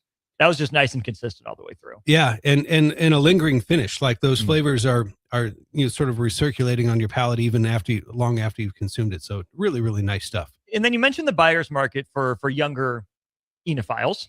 I said it right this time. Enophiles. Okay. What does a normal in air quotes wine journey look like? For someone, let's say my age or Harrison's age, mid to upper 20s, not just cracking open cases every weekend or whatever. We need something a little classier, not drinking all the time, but want to get into it, enjoy it, appreciate it. What's like the normal journey, if you will, for a young man or woman in their wine life? I think that the natural progression generally begins with something with a little bit of sweetness. And usually what I recommend to people would be like a nice classic German Riesling. You can find a ton of choices between $10 and $20, and you can get them a variety of sweetness levels. So usually I say have something that's going to sort of isn't going to have a lot of tannin, a lot of bite, a lot of acidity, has a little bit of sweetness, a little bit of RS, residual sugar, and then gradually work your way drier. So I would start with like a German Riesling, then maybe get into like an Italian Pinot Grigio. So while those have very little RS, the wines are very light, especially the northern Italian ones, which are just on that sort of Switzerland border, what they call the Alpine Ring. And so you're up, Venice, it's cool climate. So the wines are very light. They're very clean. They're very crisp. They generally don't see any oak aging. So, just good cocktail patio wine. Then I would say work your way into maybe like a more full bodied, say like a California Chardonnay, that's something that has a little bit of richness, a little bit of butteriness, see some oak barrel aging. Then maybe get into like a lighter red, either a Pinot Noir or a red blend is a great segue red, because generally they're a little bit fruitier. And sort of more approachable, because a lot of times, the tannins can get people, you don't, that little bit of bite sort of takes some acclimating to. And so when you're first starting out, you kind of, it makes you pucker a little bit. Ellie's wine face, for those of you who are Ellie's wine face. Yes. And so, starting with one of those blends or something a little bit lighter is the way to go. And so basically the progression is you start with something a little bit sweet, and you take each step, gradually work your way into reds, and then you get your drier and more full bodied. And then I think sort of the last end would get into like more of the old world stuff, where it's dry, it's earthy. You're getting sort of more of these like, mushroomy forest floor sort of fauna type flavors versus, like black cherry and all the fun stuff. Myers Cork and Bottle, open for you if you're still looking for a Mother's Day gift. A $30 Napa cab at the store. Go check it out. I may or may not be down. Got a couple brothers graduating this weekend that are also alcohol inclined. That are in need of something to celebrate with. So I got a feeling on the drive tomorrow, but I'm hoping to be able to find some time to stop down and get that done before graduation. Let's move on to the smoothie beer. So this, I think Mom would like. It's from a brewery called Drecker, which is out of Fargo, North Dakota. And this is called Oops All Berry Brains. And it's a spiked smoothie. And so it comes, I think, at about 6%, but it's basically a smoothie beer. And it says, instead of ingredients, they say gimmicks: strawberry, more strawberry; blueberry, more blueberry; blackberry, more blackberry; raspberry, more raspberry; lactose, sea salt, and vanilla bean. And I think they're about, let's see, it's about 5 or 6%. So it's not real boozy, but kind of sweet. Kind of tastes like a berry smoothie. But it's fruity sweet, not sugary sweet. And I think Mom would sort of go, I like that, just while you're sitting out on the patio. I feel like I could get this at Juice Stop. Like the alcohol, can't really taste it too much in there. It tastes delicious though. Especially after tasting, the dry red wine going into this, but you can see why I wouldn't want to do this first and then go into a dry red wine. Especially a classy, elevated. Exactly. I mean, unless you like brushing your teeth and drinking orange juice, that would be about the sensation that would incur. Does anyone actually do that, or we just say it? Is that something that everyone just tries once as a kid? Or is that something that like you always used to have orange juice for breakfast, like in, nuclear family, whatever. And it became like hey, don't do this because you're not going to like it. Well, I think it was one of those things that you learn by fire, and you go, oh, that does not taste good. And I don't know why it doesn't taste good, but it doesn't. I think it's one of those things that everyone can relate to. Sure. That sort of astringent, whatever. When we were kids, they didn't have good tasting medicine. Sure. And so like if you needed an aspirin, it was god awful. And so your mom would dissolve one in a spoon in a little bit of water and then that's how you would take your aspirin. And so brushing your teeth and drinking orange juice is kind of like drinking a dissolved aspirin, I would say. That's incredible. These taste like this like licorice that my wife got. Not obviously like black licorice. Oh, the Australian kind. Yeah, the wallaby licorice. Yes. I love that stuff. Okay, we just tried it for the first time. I was willing to give it a shot. I mean, it's okay, whatever. It's her healthy little treat, and she's about that kind of thing. And darn if I didn't like it more than I thought I was going to. And I get big Wily Wallaby licorice vibes from drinking this. That I 100% agree. It's it just has that sort of. Well, and it depends on what flavor, but they have that berry. The berries. Yes. We did the berry and the watermelon were the two that we tried. Don't they have a weird Like Huckleberry? Huckleberry. Yeah. I've had that before, and I'll just absolutely get medieval on a bag of that on a road trip, where all of a sudden I've eaten like 50 pieces of it and just be like, oh man, I shouldn't have done that, Yeah. But that's exactly what it tastes like. Only it's a beer, and it's called Drecker. Oops, all berry brains, spiked smoothie, and they come in mix packs, so they have like a mango. I think it's a mango pineapple, and there's a third, and then there's a strawberry in there as well. So, and this is just sort of the berry version, but I think they're all delicious, and so you can buy them, singled out, or you can buy them in 6-packs. Harrison, did you catch any of the vanilla in this?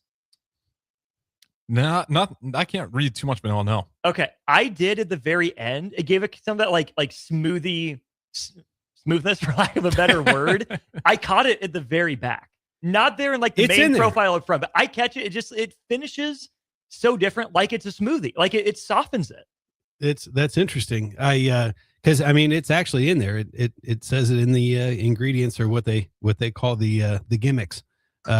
So it's kind of, again, power of suggestion sort of thing where, oh yeah.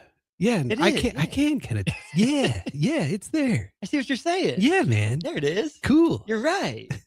Speaking of cool, Mr. Cool right here, Mr. Kevin Meyer. We're getting summer started off with a couple bangers here. It's darn near patio pounder time. I think the cab, obviously not. That's more elegant Mother's Day dinner. But all berry brains. Oh yeah, that's on some patios this summer. Yeah, for sure. And I guess what I would say is that, well, number one, thank you, but number two, spoil your mom. She she loves you unconditionally, and did everything she possibly could that you don't even understand. And so love your mom, tell her that you love her, make her a good meal, buy her a nice gift, and give her the proper what would you homage, call it? Homage, respect, that you can. Love. Bingo. Because they don't live forever. So love your mom and let her know this Mother's Day. And like you said, you are the reason that she drinks. You are the reason she drinks. Come see us. Come see Kevin Meyer, Myers Cork and Bottle, 13th and South here in Lincoln. Uncle Kev, as always, appreciate you. Have a Thank good you, weekend. fellas. We'll be back. More of Old School on the other side. Lincoln's go-to for fun isn't new. It's a place that's been a staple of the city for years and is only getting better. Matson's Bowling and Billiards always has open bowling available with no long lines, unlike other centers. They have live music almost every weekend and great food at EJ's Bar and Lounge, with seating for 150 people. They have popular meals like the EJ Burger, pizza for the whole family, and famous EJ's Wings. Contact Sarah to book a party for friends, coworkers, or family at Matson's Bowling and Billiards, just south of 48th and Holdridge. A membership with John Henry's will fast track you to front of the line service, seasonal tune-ups, and far fewer unexpected moments. That means no breakdowns, no waiting on a call, and no nonsense. It's consistent care that prevents small issues from turning into big bills. Join the Comfort Club and get VIP treatment 365 days a year with 24-hour priority response, member-only discounts, and peace of mind on your home's most expensive systems. Call John Henry's. John Henry's Plumbing, Heating and Air. And electrical. At Parkview Animal Hospital in Lincoln, it's not just their professional care that sets them apart, but their warm staff and state-of-the-art facilities. Whether it's for a routine checkup or a comprehensive medical procedure, at Parkview, your pet isn't just another number, but a valued member of their caring family. Visit them at pahlincoln.com today and in person just south of 14th and Pine Lake Road. Parkview Animal Hospital, your pet, their passion for happier, healthier, furry friends. At Raising Cane's, we focus on making the most craveable chicken finger meals, getting them right every time. That's why we hand batter every chicken finger, mix every cane sauce, butter every Texas toast, stir every slaw, salt every fry, squeeze every lemon, and brew every ounce. We do this inside every Raising Cane's, every day, because when you do it right, you can taste it in every bite. Raising Cane's chicken fingers, one love.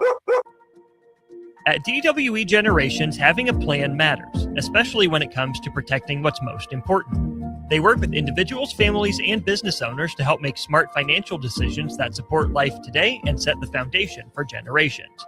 David Darlington, Russell Walton, and Cody Eiler bring decades of experience, and their dedicated team provides follow-through. answering questions, explaining next steps, and staying connected as life evolves. DWE Generations, a generational wealth planning firm. DWE Generations is a marketing name for individuals doing business as representatives of Northwestern Mutual. Visit generations.nm.com or call 402-483-7871 and ask for David, Russell, or Cody. Hi everyone, Kendall Warnock, A1 Automotive in downtown Lincoln. Spring is here. Summer is fast approaching. With weddings, vacations, and weekend getaways on your mind, do not let car issues prevent you from getting where you need to be. Car problems shouldn't be something that you put up with. Let us get you back on the road in comfort and safety. We diagnose all makes and models from Porsches to Hondas, Toyotas, and Chevrolets. We fix a variety of issues with all of them with our talented techs and our experienced staff. A1 Automotive at 11th and L, downtown Lincoln, always honest answers. Graham Tire presents life's greatest adventures. Okay, buddy, here we go. Just keep your eye on the ball. All right, just swing right through it. Yeah, good job. Way to go. Hey, run it out. Okay. Great road trips start with great service. Graham Tire, your tire store next door, with 5 convenient Lincoln locations, getting you to the places that matter most. Hey, baseball fans, join the Blur Tailgate at Hilton Omaha this June for their 14th annual hospitality event during the College Baseball Championship Series. Book an experience for your clients or employees with an exclusive bar, buffet, TVs, music, and tailgate games. Secure your spot today and let Blur Events take care of all the work so you can enjoy the day. Plus, they're just steps away from Charles Schwab Field. Visit blurevents.com to book your group, buy tickets, or learn about sponsorships. That's blurevents.com, your college baseball and football tailgate destination. We have 2 boys, so we needed more space. We lived in a townhouse, so we decided to build. Casey Bowman and her husband Joe built their first home with us. This is Bob Benish of Aspen Builders. Working with the Bowmans was fantastic. After the first meeting, we really liked them as people. I was really skeptical about the whole building process, more so than Joe was. But they explained everything before it happened. If there were problems or issues along the way, they called and explained everything. They just really helped ease my mind. They were really good about giving us options as far as what fit in the budget, what didn't fit in the budget. They have a designer, Rachel. She was amazing. She was very helpful in making sure that our house turned out good. I wouldn't change anything. I wouldn't change the lot. I wouldn't change colors. I love everything about it. Everything. It's perfect for us. Make your dream home a reality and call Aspen Builders at 423-6811. Online at aspenbuildersinc.com. Your home is waiting at Aspen Builders. 93.7 The Ticket is Lincoln's home for Kansas City Royals baseball in 2026. Catch all the action as Bobby Witt Jr., Salvador Perez, Vinny Pasquantino, and a pitching rotation led by Cole Reagans try to lead the Royals back to the postseason. That's Kansas City Royals baseball all summer long. On the air in Lincoln at 93.7 The Ticket. Back to Old School with Foreman and Orman on 93.7 The Ticket and theticketfm.com. Well, welcome back in. It is Old School. We are back on the radio dial. Big thanks to Kevin Meyer from Meyer's Cork and Bottle for stopping by for Thirsty Thursday. Austin Orman, Harrison Orange with you here at 93.7 The Ticket and theticketfm.com. Old School brought to you by the great folks. Not just the good folks, but the great folks over at Graham Tire Company. They've got 4 Lincoln locations, and they're celebrating 75 years of serving the Midwest. More than just tires, they do all kinds of car and light truck repairs, too. From brakes to oil changes, trust Graham Tire for service you can count on. Graham Tire getting you to the places that matter most. 402-464-5685. Plenty of news in college basketball. It's going to be a basketball-heavy back half of the show here. We'll stay away from the NCAA tournament expansion stuff as we wait for more details to come out. Just know that it did pass, and it passed unanimously. But Harrison saw this report earlier in the week from Front Office Sports, and who knows how legit or not this is. But as of Tuesday, Front Office Sports felt like it had enough information. It was comfortable tweeting out that Michigan's Dusty May is drawing interest from multiple NBA teams, including the Orlando Magic and potentially the Golden State Warriors. Now, in this day and age of skepticism, I'm willing to believe this was an agent leak, and we don't know how true this actually is, but it's at least interesting to consider. So let's play out the hypothetical scenario that there is this legitimate interest from the NBA and multiple teams in the league in terms of getting Dusty May to jump ship from the college ranks to the pro ranks. Would Dusty May leave Michigan at this juncture, 2 years into his tenure in Ann Arbor, fresh off a national championship after having reloaded in the transfer portal? Honestly, I could see it. Yeah, I think what college sports have become are so much similar to what NBA has come, where you got to have somewhat of a GM to manage how much money we're paying all our guys. And we're talking the University of Michigan. They got a heavy payroll on their basketball team. It's the NBA and college sports are becoming more of the same. Now, there's going to be clear differences, and we can sit here and nitpick every single, major difference. But for the most part, now it's a little bit of pay to play. How much money do you have? How many people can you retain through NIL? And I think Dusty May's a great coach, and he'd have loyalty certainly from those guys. I think the question might be only one that he could answer. How much does he love the University of Michigan, or do you just love coaching basketball? And if it's coaching basketball more than it is the University of Michigan, I can definitely see him jumping ship to the NBA. I think he's proven enough. His track record looks great, and there's plenty of teams out there, Warriors obviously, that would take a flyer and look into him. Of course, the Warriors still need a decision from Steve Kerr before any of that becomes official. But on Monday, the Magic fired Jamal Mosley, fresh off a 3-1 collapse. They go up 3-1 on the Pistons, just like they did back in 2003, and top seeded Detroit ends up pulling through. Dusty May, more known for his work in college basketball, even ahead of time. That's a guy that was on staff at Indiana, where he was a manager for a long time under Bob Knight. Went to Eastern Michigan, Murray State, UAB, Louisiana Tech. He was at Florida as an assistant from 2015 to 2018 before he made the jump to Florida Atlantic from 2018 through 2024. And then the last 2 seasons, of course, spent at Michigan. Yeah, at Indiana, he was a student manager. He went to USC as a video coordinator and an assistant, came back to Indiana for a few years before making the jump then to Eastern Michigan as an assistant. It would be a really odd time in the calendar for Dusty May to leave at this point. We talk just this late with the roster. This late with the roster being finalized. Right. I assume Dusty May is at least part of the draw for some of these players out of the portal. I'm not sure Dusty May has cemented himself as, the tactical genius or the guy that will get you best ready to go play in the pros yet at this point. But he certainly had plenty of pros on his rosters from Florida Atlantic to Michigan. And who knows how much these guys care about it, right? Are you actually going to play for Dusty May? Is he the selling point, or is it, hey, Dusty May's a good coach, but look at this paycheck from Michigan, and I get to play in the Big Ten, and I get to play at Michigan? I don't know. Again, I'm not trying to downplay Dusty May's involvement or importance to Michigan and in the recruiting process, but I do wonder if, it would just be a business transaction for a bunch of these Michigan guys who are obviously getting compensated very well, like they did to keep Axel Lendeborg out of the NBA draft last year. Daimara, all but gone before the May 27th early withdrawal deadline. Morez Johnson trending that way as well. But to Dusty May's credit and Michigan's credit and the NBA's credit, if he were to take a job in the league, it's not like he would pull a Bo Ryan and take things all the way up to September and October just so his guy would get the job. Or Tony Bennett, who I think was an August or September step away, so his guy, Ron Sanchez, got the job. Or, Bruce Pearl and Stephen Pearl this last year. It's a more normal spot in the calendar for the NBA, where I'm not sure this hiring, will be made official if it ends up happening anytime soon, especially if there are multiple teams with interest in the Warriors or one of them. They're going to want to take their time. But as odd as it would be for Michigan having all these guys recruited and signed, this deal for the NBA would get done, probably before free agency, before the draft. So the teams would know, hey, what does Coach May want? What is he looking to get?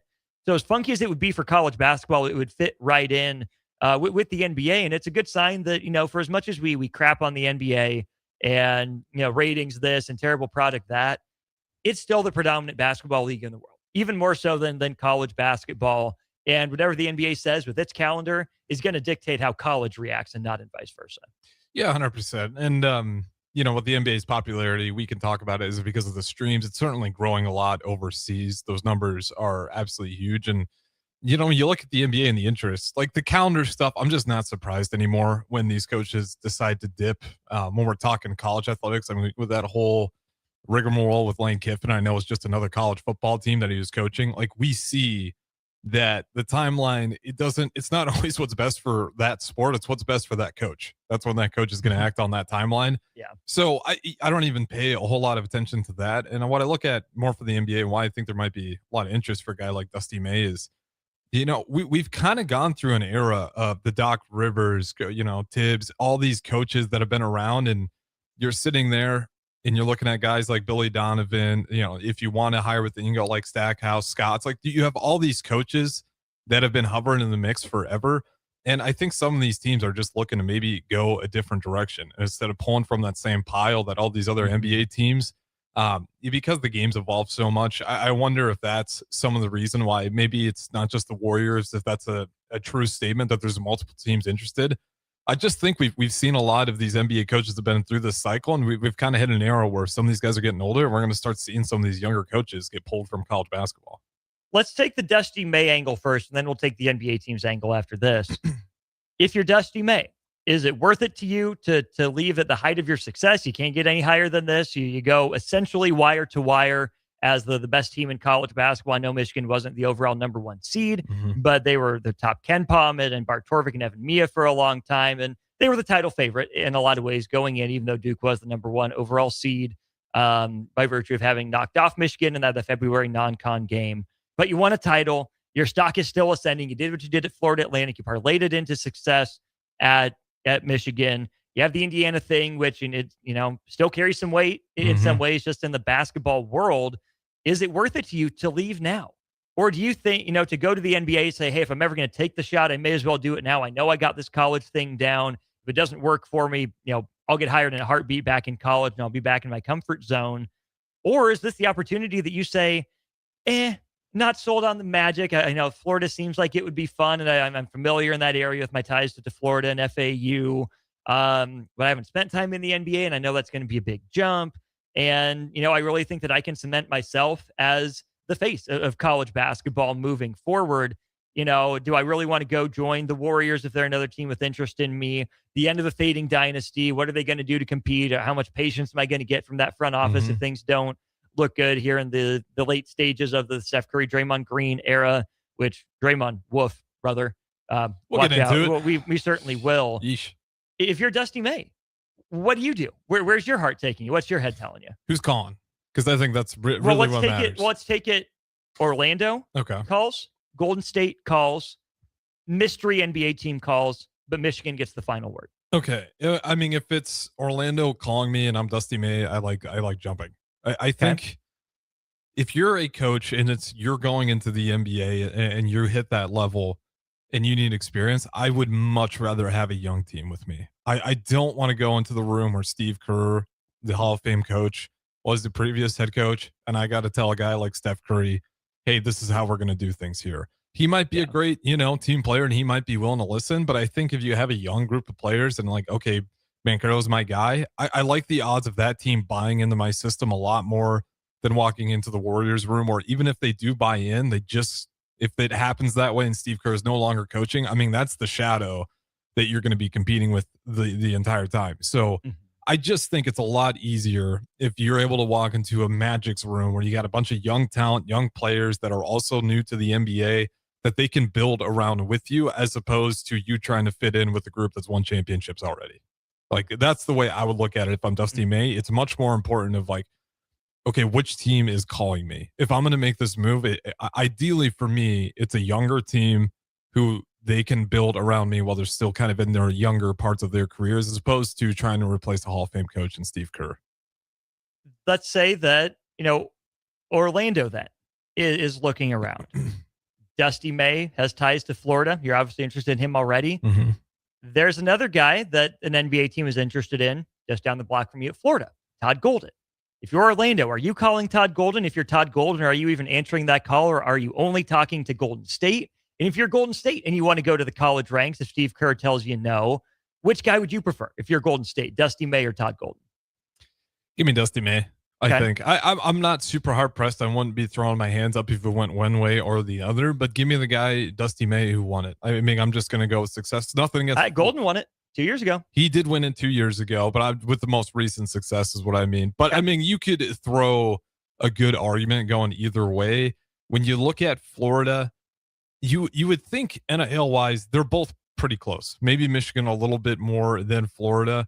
But I'm just going to go Dusty May. Nothing against Florida, but the way they kind of fizzled out last year, you could maybe point to say they have more disappointments.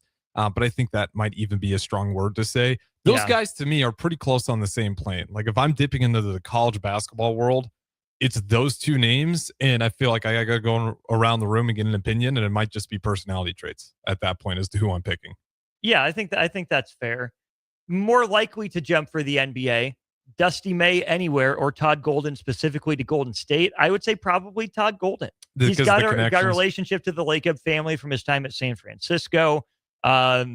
Things have gone really well for him in Florida. Again, kind of a funky spot on the college calendar for him to be leaving, but it would make enough sense. Mm-hmm. The other reason I would say Todd Golden is as a younger coach, I would think that, especially with the pre-existing relationship, the Warriors would be more willing to sit and wait him out. Hey, Steph's at the end of his rope. Draymond's at the end of his rope. Their careers are closer to done than anything. If you want him here, we'll keep him around for you for veteran presence, learn the fabric, learn the culture, what have you. And then we can really go from there. Don't worry about some rough years to begin with. We'll get back to me. We'll get back to you year 4, year 5, when you got a kind of core nucleus. We'll make moves to support you. When I think if I'm Todd Golden, that's a pretty darn good entry gig as well. Again, young, whole career ahead of him. Not putting all his eggs in the Golden State basket. He'll be able to come back if that doesn't go that well. I don't think he's Billy Donovan 2.0 exactly necessarily, but I think if I'm Todd Golden, I get that Warriors offer. If it is ultimately Steve Kerr's decision to step away, that's going to be a really hard job to turn down, even though he's got it pretty dang good at Florida right now. Yeah, I mean, if there's a coach that I had to take a swing who's going to be an NBA coach next, it's going to be Todd Golden with the Golden State Warriors, just because of all the connections there. It would be a comfortable fit. I think you could see him plugging in there really well. I wouldn't be surprised if maybe you have a couple. Maybe it is Dusty May and Golden, and you got one on the Magic, one on the Warriors. But if you're the Warriors, again, all this is kind of hinging on Steve Kerr. I think that's the direction you want to go. I mean, would you have the argument, is there anybody inside the Warriors right now that you think they would take a shot at as opposed to going to say a Todd Golden? Let me look up the Warriors coaching staff right now. Because they have some assistants they floated out there. And it's like with every NBA coaching search, it's like, okay, well, who's on the coaching staff right now? Do any of those guys have enough buy-in from the roster already to where they would be a great replacement? So Steve Kerr at head coach, Bruce Frazier, longtime assistant Seth Cooper, Jerry Stackhouse, longtime NBA guy, former Vandy guy, Terry Stotts, former Portland Trailblazers head coach, might get a look to be a bridge guy to the next era, depending on how it goes, or if Kerr decides, late in the offseason, sorry, not feeling it. Okay, well, I guess Terry Stotts, you're in, and we'll go from there. Ron Adams, kind of on the defensive side of things, and then a bunch of names that I hadn't heard before and don't necessarily know. Would Golden State try to pluck like a Sam Cassell, who's been viewed as a rising star in the NBA coaching ranks? Are there other, higher level assistants? Would they be a Kenny Atkinson rebound team? And I don't think any of those would fit. No. Like, you got to make a splash, whether it's because it's something new. Well, because you can't forget how bad the Warriors were before the Mark Jackson and Steve Kerr era. Of course, they were the team that upset the Don Nelson Mavericks and whatnot back in 07, 08. But I mean, prior to that, it was Run TMC, the Warriors, and Wilt. The Warriors don't have that much history, a bunch of recent history, recent dynasty, but the Warriors can't afford to let themselves slip back into mediocrity, same way the Clippers can't let themselves afford to slip back into mediocrity. I get why they would go with Todd Golden, but I could also understand them taking the quote-unquote safer route with someone that's been around the NBA grind before.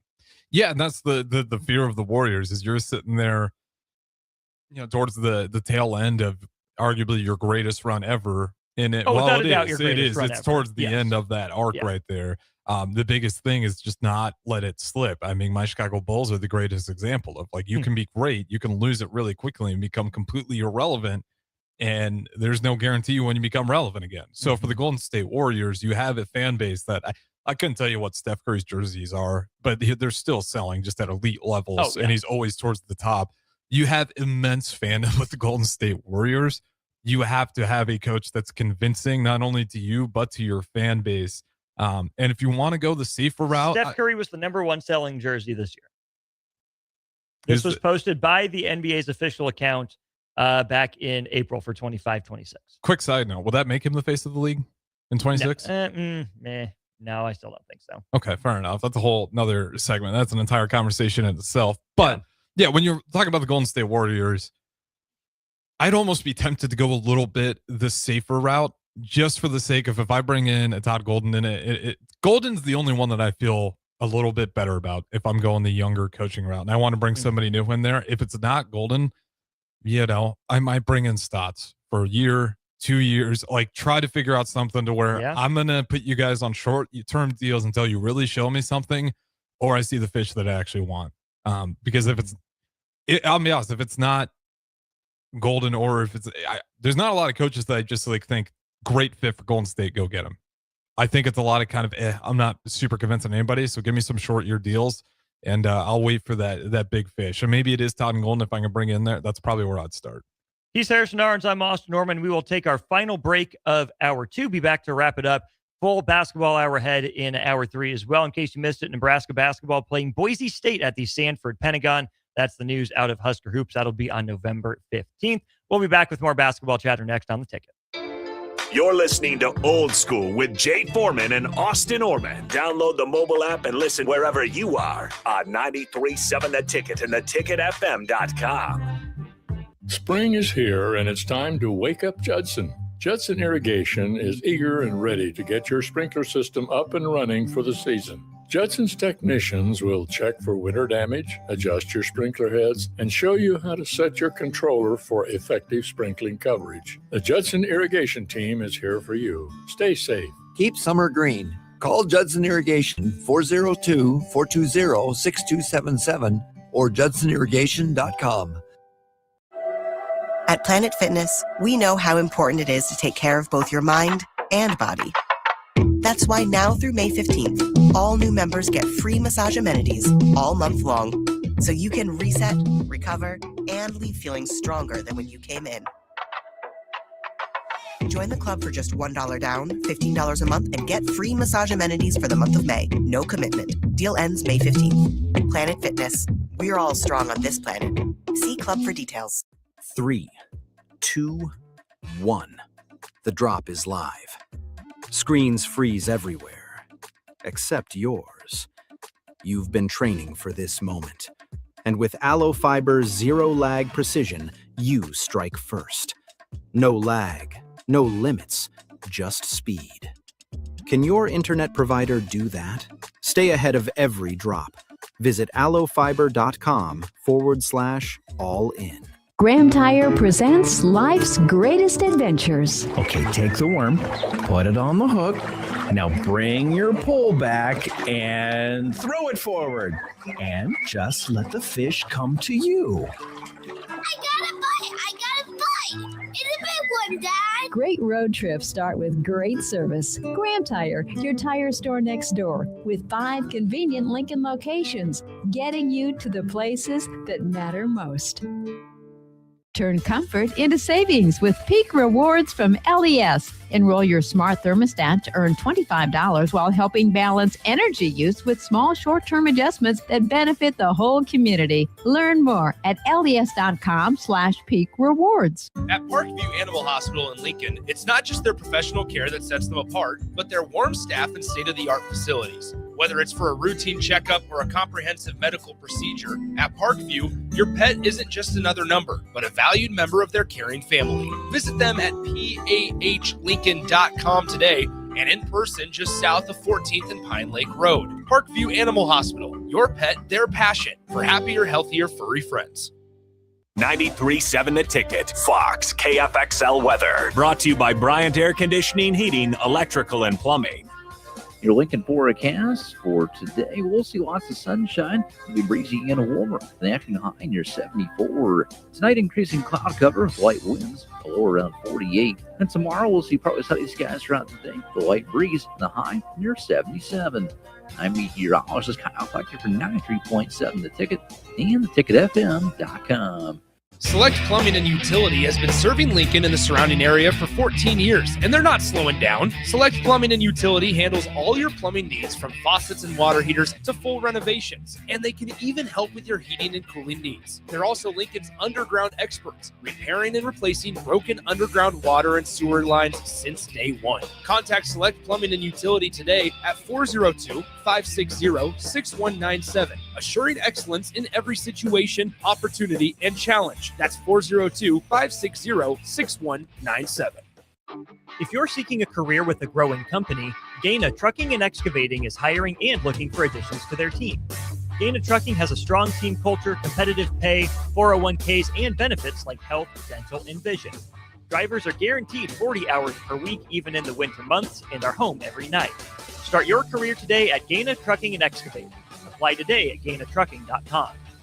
Attention Lincoln riders, mark your calendars and get your gear ready. This is the weekend you've been waiting for. The official Honda Factory demo truck is rolling into Nebraska for a massive 2-day event. This Friday and Saturday, May 8th and 9th from 10 a.m. to 5 p.m. daily, the Big Red Honda Semi will be at Rod's Power Sports in Southwest Lincoln, unloading a fleet of 22 brand new 2026 motorcycles. Experience the legendary Gold Wing, the adventure-ready Transalp, or the high-performance CBR sport bikes. They're all here and ready for you to ride. Bring your gear and your motorcycle endorsement because these test rides are free. Plus, just for completing a ride, Honda is handing out $250 in Demo Bucks coupons. You can use those savings toward any new, unregistered Honda two-wheeled motorcycle anytime within the next 30 days. At Rod's, it's a party for the whole family. We'll have free refreshments all weekend long with fresh brats served on Saturday. Saturday is also Family Day. Bring the kids out for fun games and activities while you check out the new lineup. Rod's Power Sports, 1030 Saltillo Road, your only Level 5 Honda powerhouse in Nebraska. For your safety, read the owner's manual and always wear a helmet and eye protection. Honda motorcycles are for riders 16 years and older. Back to Old School with Foreman and Orman on 93.7 The Ticket and theticketfm.com. Even better than Foreman and Orman, it's Orman and Arons. Arons and Orman, don't be too full of myself. Austin Orman, Harrison Arons with you here the next 65 minutes or so on Old School. Appreciate everyone chiming in and being a part of the show. 402-464-5685. Got some thoughts from our Starter Human Jewelers text line on this, Harrison. 3027 says Mike Malone would have been a great fit in Golden State, more so than North Carolina. What was he thinking? And Augie says, let him go, Golden State. I want Steve Kerr to go to the Bulls. Interesting. You know what? I like Steve Kerr a lot. I think the Bulls would be... I say it all the time with the Bulls. It's not the coaches. I don't ever think Billy Donovan was the reason that franchise has suffered as much as it did. Steve Kerr, upgrade for sure. Does it give me hope that my Bulls are saved? No. That's the best way I can answer it. Mike Malone, though, we talked a little bit about it, not waiting out the NBA offers. Mm-hmm. I wondered if he wasn't a candidate for San Antonio after Pop retired. They did the internal succession plan. Billy didn't let go of Nick Nurse. They're trusting him to pilot them through it. Milwaukee went pretty quickly to Taylor Jenkins with his ties up there, as opposed to going after Michael Malone. I thought Mike Malone was going to be an NBA lifer because he'd been an NBA lifer. Obviously, his daughter's going to school at North Carolina playing volleyball still. He was around that program for a while, and Carolina's paying him handsomely. Portland was never going to pony up to get him, and a bunch of the jobs that you might think of aren't open right now or likely not open. I could have seen Mike Malone in Orlando if they were going to get rid of Jamal Mosley, like they ended up doing. But, would you rather coach Carolina for a couple of years or go to the Pelicans, or Carolina for a couple of years and, maybe go to the Wizards as a different option? Not exactly appealing destinations, even if they, would have been better off for having Mike Malone there. So yeah, it's still funny and it's still got a lot of proving to do. But I can understand Mike Malone not wanting to wait around for a high caliber job to come open. Yeah, no, and he's always been interesting. I never fully understood with the Nuggets, like why they let go of him, especially the timing of when.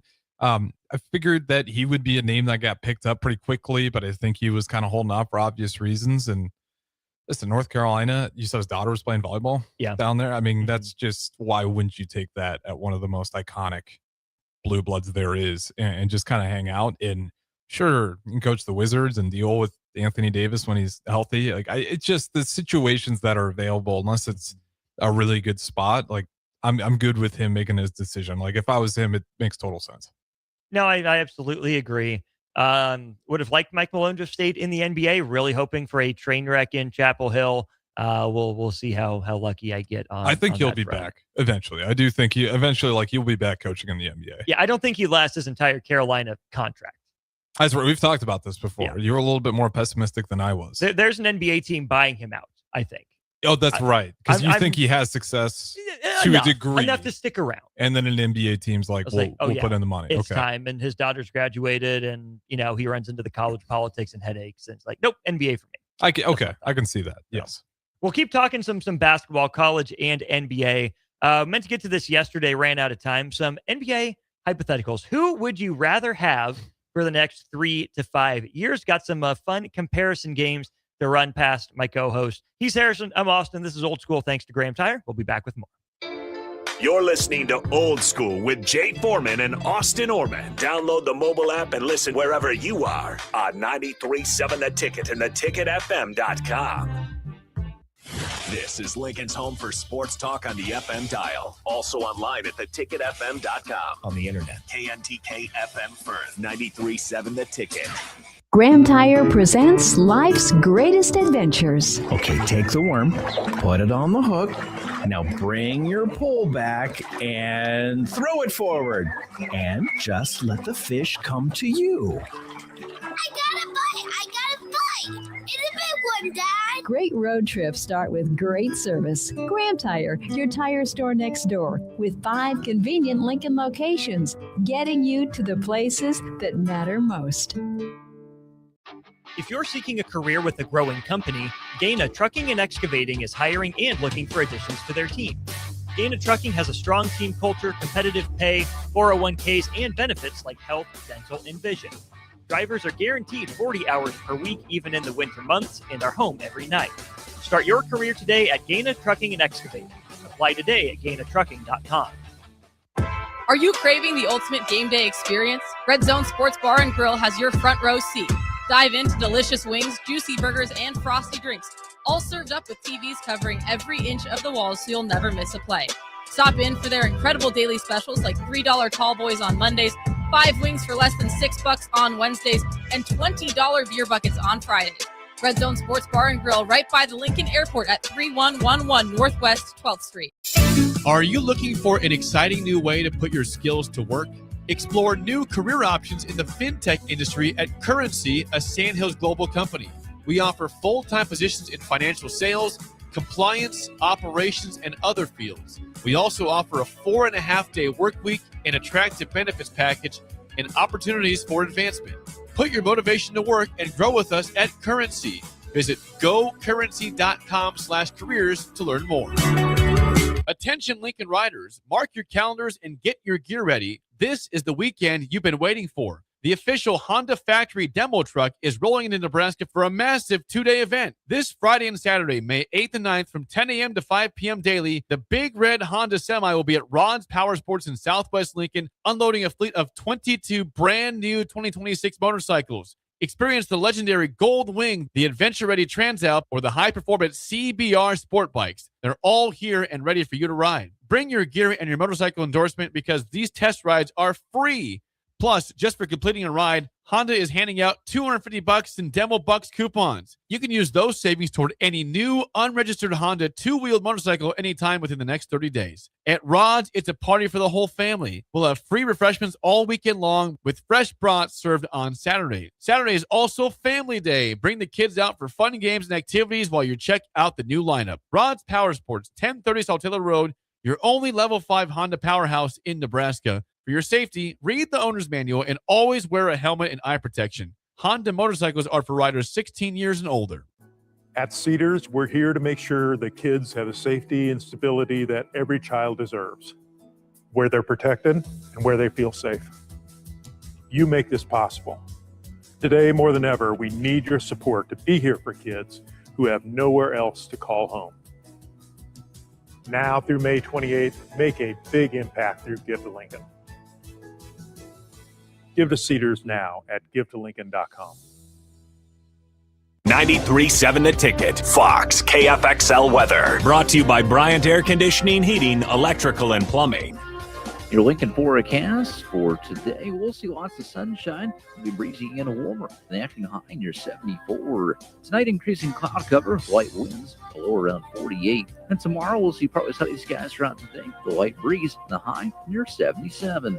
I'm meteorologist Kyle Flecker for 93.7 The Ticket and theticketfm.com. At Schwezo Construction, safety isn't just a policy, it's a promise. Build with us.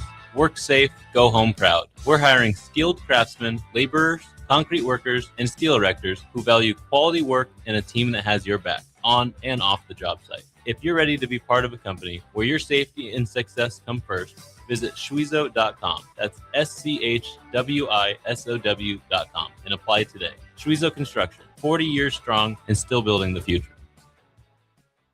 Don't ignore changes in your skin. Get them checked. May is Skin Cancer Awareness Month, and early detection could save your life. If you've noticed a new spot, a changing mole, or anything that doesn't look quite right, now is the time to act, not later. As you head into summer, protect your skin and stay proactive about your health. At Advanced Medical Imaging, they're here to support your care with advanced technology and a team you can trust, because catching something early can make all the difference. Advanced Medical Imaging, your partner in proactive health.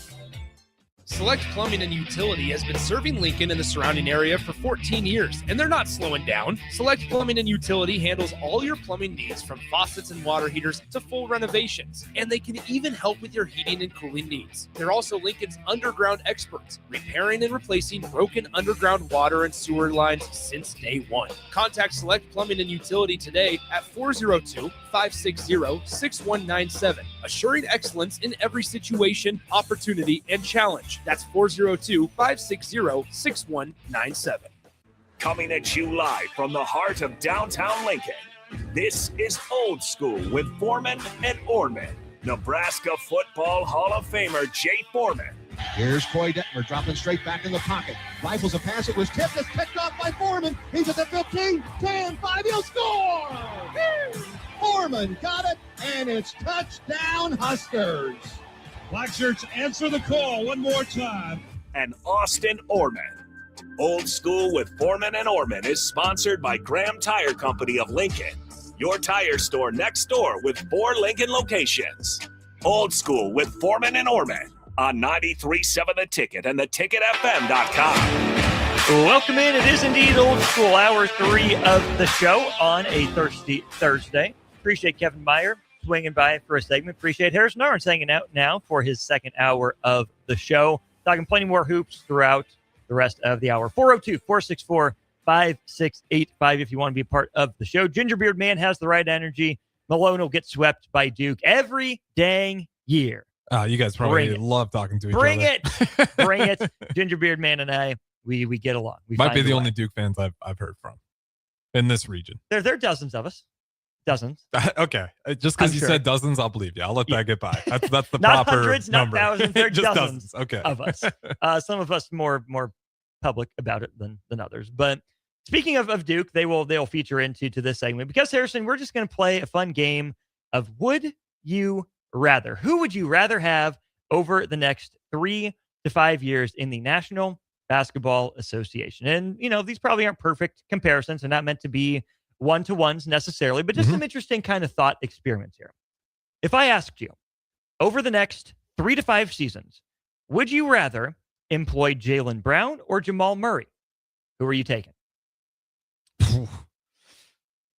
You can ask for any information you'd like, stats, contracts. Yeah, I mean, name. are we going for we're just putting them on my team? I'm starting a team from scratch here, and I get to pick this guy. Maybe the better question isn't who would you rather have. It's who do you think will be the better player over the next 3 to 5 years? Give me Jaylen Brown if he can avoid the streaming antics. I like that for my team. Jamal Murray's great. The issue with Jamal Murray is First time All-Star this last year. He's a really good player, but the regular season doesn't always show, and then you get playoff Jamal Murray. Like Jaylen Brown, he's just been more consistent. I'm going to go with the more consistent, and that is Jaylen Brown. Jamal Murray, he seems to have that killer mentality in the playoffs, but seems only when the purple and gold or is who he's playing against. I think Jamal Murray's a phenomenal player, but for me, the biggest thing with him is inconsistency. And I don't think this year was a horrible playoff run for him by any means. You could argue Jokic was the bigger problem this year for his, Which is funny being for a guy figured that out on averaged defense. 25, 13, and 9. It's defense that you would pick out, like, okay, and that might be more of a Nuggets. How do you hide Jokic's weaknesses? Because that is where the Timberwolves were attacking. But yeah, I'm going to go Jaylen Brown. I think more consistent player. Give me the stats for those guys. This last season. All right, let me see if I can go ahead and get the versus finder pulled up here very quickly. Actually, I'll just do it this way. So we'll do Jaylen Brown since he was your pick. Jaylen Brown this last season, 28.7 points, 7 rebounds, 5 assists per game on 47.7% shooting overall, 34.7% from 3, and 80% at the free throw line. Jamal Murray, on the other hand, both guys have been around since approximately 2016-17 was the first year for both these guys. Jamal Murray this year, 25, 4, and 7 on 48, 44, 89. Okay, so you might argue that Jamal Murray might actually be the better shooter, and on that roster, you're working with one of the greatest players, I think, in our generation with Jokic. I'm still going to go Jaylen Brown. Jamal Murray did miss a full year due to injury in 21-22.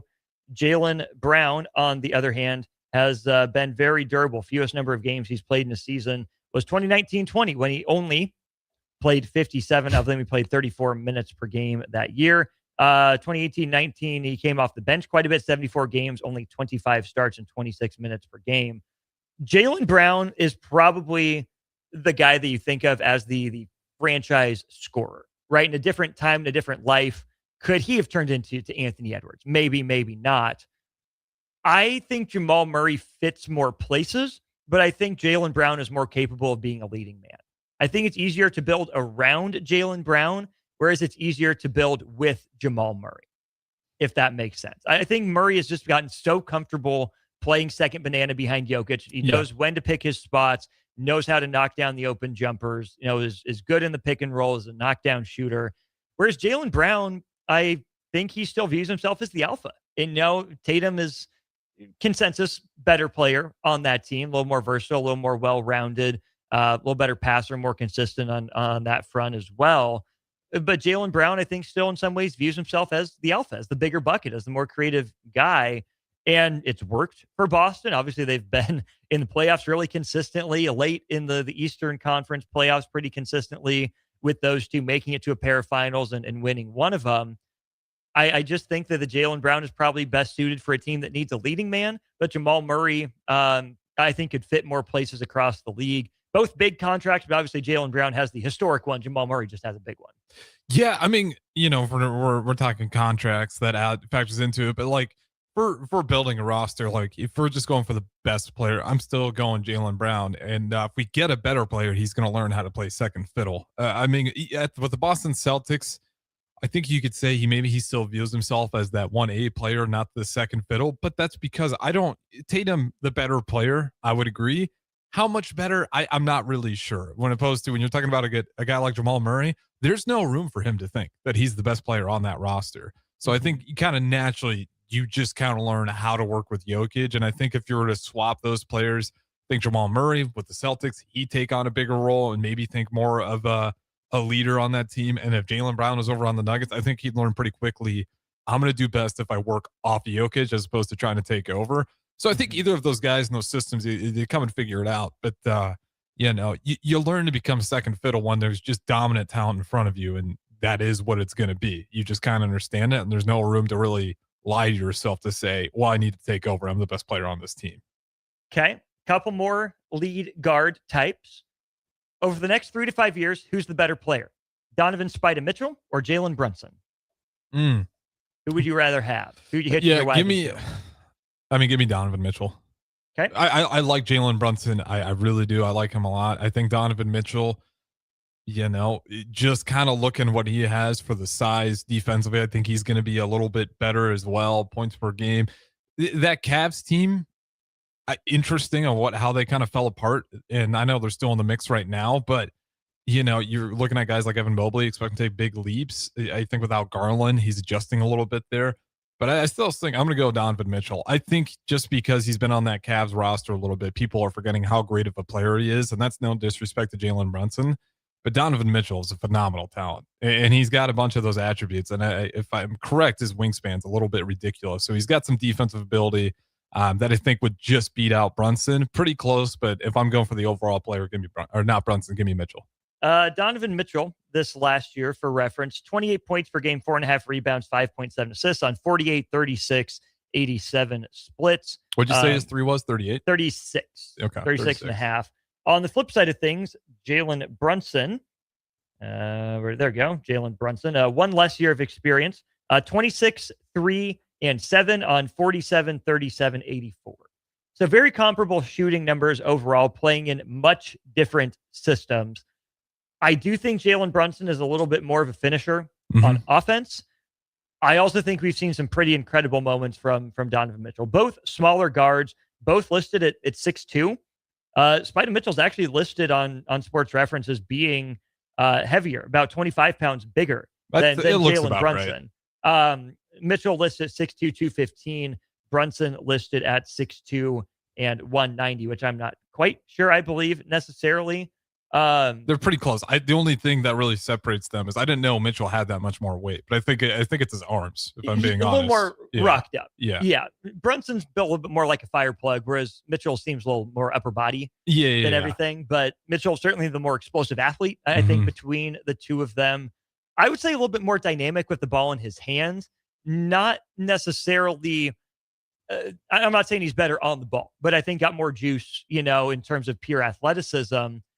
I also think that what we've seen is I would trust Jalen Brunson playing a little bit more off the ball in a different system. He's done so much ball handling. Of course, he's been the catalyst for the Knicks run that they've been on for these last few years. He gets the trade from Dallas, finishes 12th, 5th, and 10th in MVP voting before not receiving votes this year. But Clutch Player of the Year, he finished 5th after winning it last year. Again, I think if you give me a headliner, I honestly still might lean toward Donovan Mitchell. That's maybe just a preference thing, having watched more of him in college. But I think that there are more ways for Jalen Brunson to impact the game as a second side player, as a spot-up shooter. I think I trust Jalen Brunson a little bit more, going back to his time at Villanova as well. And that's a guy that is, had to come up playing off the ball a little bit. I don't think you go wrong with either. And that's why I think it's a fun thought exercise. No, and with Donovan Mitchell, I thought when Garland was there, I thought he actually did really well working off the ball. And I thought that tandem was really, really good. And I think that's what led the Cavs to be as successful as they were. If you want to decide with Brunson, and I know the Knicks have the better overall record, so you might be sitting there scratching your head a little bit wondering. They didn't last year, though. They didn't last year. But, do you think, if you want to argue for Brunson, Donovan Mitchell's doing less with more talent around him? Would be if I wanted to side with Brunson. Who's the better player, Evan Mobley or Karl Anthony Towns? Oh, sir, you'd go Cat. Do you? I think Mobley, I'd have to look at what Mobley did this year. Mobley is to defense what Cat is to offense. Yes, I mean Evan Mobley, because he's got a Defense Player of the Year award, correct? Or he was at least in the runnings, very close to it. Yeah. I'd have to look at his numbers this last season. So Evan Mobley, 18, 9, 3.5 on 55, 30, 61. Okay. Did win Defensive Player of the Year last year and was All-NBA last year, 2-time All-Defense team. On the other side of that, Karl Anthony Towns been in the league since 2016. 20, 12, and 3 on 50, 37, 86. Okay. I mean, if you're going for defense, I'm going to take Evan Mobley. If we're talking offense, give me Karl Anthony Towns. I think that's the biggest difference between those guys and what you're getting out of it. You could make the argument that, both teams are argument the talent-wise, they're pretty close. I was trying to give points to Brunson there. I'm still going Donovan Mitchell. I was trying to play devil's advocate. Mobley, I think, has potential to be. Well, this year make sure I don't say anything sacrilegious. Yeah. Because he's never really flashed consistent offensive prowess. Maybe he can grow into it. He was really young when he got to the league and whatnot. Karl Anthony Towns is probably a top 10 shooting big man of all time in terms of his volume, his consistency from long range. Karl Anthony Towns can really shoot the basketball. Oh, yeah. When he's on, he's a problem. Evan Mobley has shot 37% from three and 37% from three. Did that in 23, 24, and 24, 25. But his other years are 25%, 21.6% this year, 30%. He's never taken more than 3.2 threes per game as well. So it's really just another trick in his bag as opposed to being his whole bag. I tend to like those more well-rounded players. I think Mobley can, again, fit more places because of his emphasis on defense, enough shooting ability. Karl Anthony Towns, I think that he needs the ball more to be successful. And there are some teams that could really use a Karl Anthony Towns. Would the Magic be a Karl Anthony Towns suitor because they have enough defense, maybe around him in the starting lineup, and that's the way they've played? Could they use a true pick and pop threat from three to go a long ways? How would Karl Anthony Towns look at the center position alongside Draymond Green in Golden State? I know they have Kristaps Porzingis, but he's been traded so many times. Who knows how long he is for that situation as well.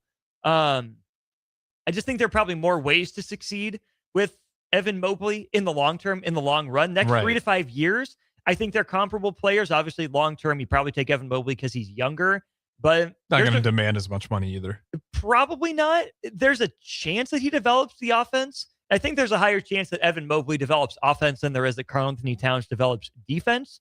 But I think with Mobley, you're still kind of in the patience stage, wondering when his best basketball is going to be, whereas what you're getting, what to expect from Karl Anthony Towns in some ways.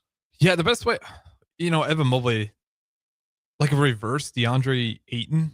Because, if you remember Ayton in his career, I think you're looking at a player that everyone got really excited about. Like, this guy's great. He had some good years. And then you're kind of in a way for him to continue to evolve offensively. And then defensively, I don't know if you were ever expecting an elite rim protector. And Ayton he's doing okay on the Lakers right now, but he never became that ultimate player I think people were projecting once he had a few of those great years. And Evan Mobley, I think that's where I'm at, where he's great defensively. It's offensively those question marks. Can he continue to get better offensively? Or is he going to have the DeAndre Ayton where it's he played great, but that's kind of it. We've already hit that ceiling. And I think watching Mobley, and if that analogy makes sense, that's the best way I can put it. I think that's where we're at in his career. It's he's a good player. He's going to have a spot. You know what you're getting for his rim protecting ability. How much more can he grow on offense is going to be the question. Similar to for a guy like DeAndre Ayton was, you got some good offensive abilities. Can you be a guy that we can rely on to protect the rim? And he never really became that. Do you want the established players one next or the young players one next? I have two more. Well, let's go young. Okay. Over the next 3 to 5 years, would you rather have Chet Holmgren or Paolo Banchero? Banchero. Really? That was quick. Yeah, I'm a big fan of Banchero's game. He's got a little bit of that Anthony Edwards in him, and maybe that's too much of a compliment, but he can have bad nights, and I still trust him with the ball late in the game. To where Chet, and he hasn't had the opportunity to on that roster, so it's not totally fair to him. I don't know what he looks like. What's it look like when you have to be the best player night in, night out? For Banchero, we know what it looks like. We know what it looks like when he's not, and they lose games. But he's going to go out there, and he's kind of just got a fearless mentality. So not only for marketing, if I want my fans to like the player, there is just a little bit of that personality that I don't know if we can always fully measure. It's the Kobe Bryant, the Michael Jordan, the Anthony Edwards, those players when you talk about him. I think Banchero's got some of that in him, and that kind of hungriness for the game. I'm curious to see how that continues to grow, and he's going to have nights where he's just not as efficient, and it might look like a stinker. For a guy with Chet, great player, you feel safe. You know what you're probably going to get out of him. But if I'm looking for what I think could be the best player out of it, give me a Banchero. Paolo Banchero, for his career, 22 points, 7.4 rebounds, and 5 assists per game on 45% shooting overall, 31.7% from three, and 74% at the free throw line. His playoff numbers, though, Harrison, go up to 27 points per game, so plus 5 points per game. Only a 44% shooter overall, but a lot of shooting numbers go down in the playoffs. 45.6% from two, which is pretty much what he shot this year against Detroit, 46 of 101. His 3-point percentage in the playoffs bolstered a little bit by his year in 23-24, 42 for 109. That's 38.5%, as opposed to a 31.7% career mark. Also 70% free throw shooter in the playoffs on decent sample size. Only 50 of 74 at the line this year, but he's a 75% guy for his career. So that's maybe a little bit of an outlier. I think those are just two completely different types of players. Paulo Banchero still gives you the allure, the promise that you can build a franchise around him. Yeah. Chet Holmgren is probably the best case scenario for Evan Mobley. Although Chet Holmgren's obviously a little bit taller, I think, than Evan Mobley. And if you look at Chet Holmgren's numbers, obviously missed his first year, sat all of it out with an injury. But Chet Holmgren overall 17, 9, 1.5 on 56, 36, 80. Holmgren's already a better shooter and is probably at least as impactful a defender as Evan Mobley is. But I think it goes back to some of that Jaylen Brown and Jamal Murray thing. I think Chet Holmgren fits so many more places. Yeah. But Paulo Banchero, if you're going star hunting, you're going to rest your franchise hopes on one guy. You hope the playoff leap that he takes is real and that he irons out the inconsistencies as he gets older. Is Paulo Banchero new age Carmelo Anthony? TBD. We'll see. Bucket getter, can pass a little bit. I don't think he's as natural a scorer, maybe a little better playmaker at his core than Carmelo Anthony was. But I do think that Chet Holmgren is a legit impact piece on both sides of the ball. Banchero has size, but he's not, 7'1", protecting the rim necessarily. He's a big guard more than he is, a true forward or a rim protector. And so I think that's another really fascinating case in terms of how you value things positionally. A 3 or a 4 in Orlando's system versus a pretty true 5 that can play the 4 in Chet Holmgren. I want to get to this one since we're running up against the clock. 2 lead guards, 2 well-established lead guards, Luka Doncic or SGA over the next 3 to 5 years. This one's way harder than Luka or SGA? For factoring in health, give me SGA. You have to factor in everything. Yeah, I'm going SGA. Okay. Say what you will. You can argue he's got the better roster around him. I know people are going to say that he's a flopper and all this. This might be the most efficient season we've seen out of a guard in the NBA. What he's been able to put together. You can get into the advanced analytics. I don't have it all on top of my head, but his points per touch, just him being in contact with the basketball, he's a silky smooth shooter, finisher. He can do a lot of things night in, night out. And I know he's got a good Thunder team around him. Throw him on other teams. I guarantee you he does the same thing. I mean, there's a reason why players are fouling him. Sometimes it's flopping. Sometimes he's just tough to predict. He's that good at basketball. Luka, great player. The injuries, I'm not always sure what you're going to have with a guy like him. If he's really into staying in elite shape all the time, he's certainly got a little bit more into that. With the Lakers, heard the chatter when he was down there with the Dallas Mavericks. I'm going to go SGA, even though you could probably make an argument that Luka's going to be the better playmaker and maybe have the ability to be a more creative shooter or playmaking ability, essentially. But I'm going for just pure efficiency in SGA. I don't think I have any doubts that he wouldn't be able to replicate that on any roster to a degree, right? Obviously, there's going to be dips, but he's always going to be efficient, I think. SGA might be the best pure guard scorer since Jordan. Yeah. There's an argument for it. I know people are going to, do their Kobe True thing and whatnot, and I get it. But SGA's been that dude. He has for multiple years now for one of the best teams in NBA history over the last couple of years. And yet it is so hard for me to want to pick against the guy that was winning EuroLeague MVP at 18. Mm-hmm. 18 years old. EuroLeague MVP, the number 2 league in the world. He comes over. Teams pass on him. He gets traded around, ends up in Dallas. This is a guy that's already been 5-time All-NBA. Oh, and by the way, he's 26 years old. 5-time All-NBA. First team. He's been incredible. You mentioned the injuries. Let's take the 65-game rule into effect. Luka Doncic has played 8 years in the league. How many of those years has he failed to play 65 games? Well, he's got one couple. Played 64 this year with birth of the child. Yeah. Okay, so got the exception. So, we can write that one off since the NBA did. Played 50 games last year, 22 for Dallas, 28 for Los Angeles. He played 61 his second year in the league. He's a lot more banged up than I even realized. 72, 66, 65, 66, 70, 64. He'll miss his time. He's had some weird ones. Mm-hmm. He's been on the court more than he's been off the court. Who do you trust longevity-wise, though, to keep their career going longer? Well, it's SGA, but I also think part of that's a function of the role. For sure. Shai Gilgeous-Alexander isn't handling the ball in the same way that Luka Doncic is. Yes. Luka's got a bunch more of those ball handling reps. But SGA is not a creator like Luka. To your exact point, SGA is a finisher. That's what the Thunder have asked him to do. I'm not saying he can't be. I'm saying he hasn't been. And that's fine. What he's doing works for him. It clearly works for the Thunder, and no one's going to change that anyways. So there is that legitimate difference to keep in mind, and that could Shai Gilgeous-Alexander scale his game up a little bit? Maybe, probably. We assume so. He's an incredible player. But Luka Doncic has been doing this essentially since he got to the league. Yeah. I also, again, this is more personal than anything. I also prefer Luka's slanting of the math a little bit. Luka actually ended up taking more free throws this year per game than Shai Gilgeous-Alexander did. He led the league in free throw attempts per game at 10 of them. He also shot, quote unquote, only 36.6% from three. SGA this year from three, 38.6%. Luka did on more than double the volume. Yeah. Again, it's a function of the styles, the roles they're asked to play.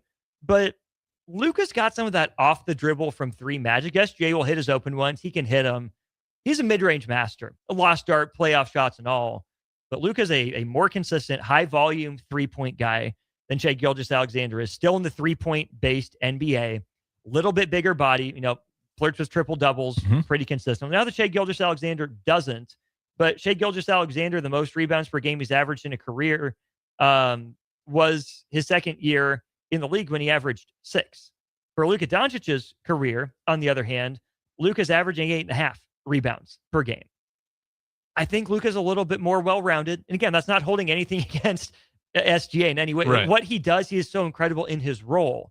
But I'm taking the young gun in Luka that's proven he can do it all for an offense in multiple ways. And I get the health. I get the defense. I know it's, splitting hairs between the two of them. Right. But the fact that Luka Doncic has been kicked out of some of these MVP conversations so early, the fact he didn't get the votes that he did this year, despite averaging 33.5, 7.7, and 8 per game, with a steal and a half per game as well, mind you.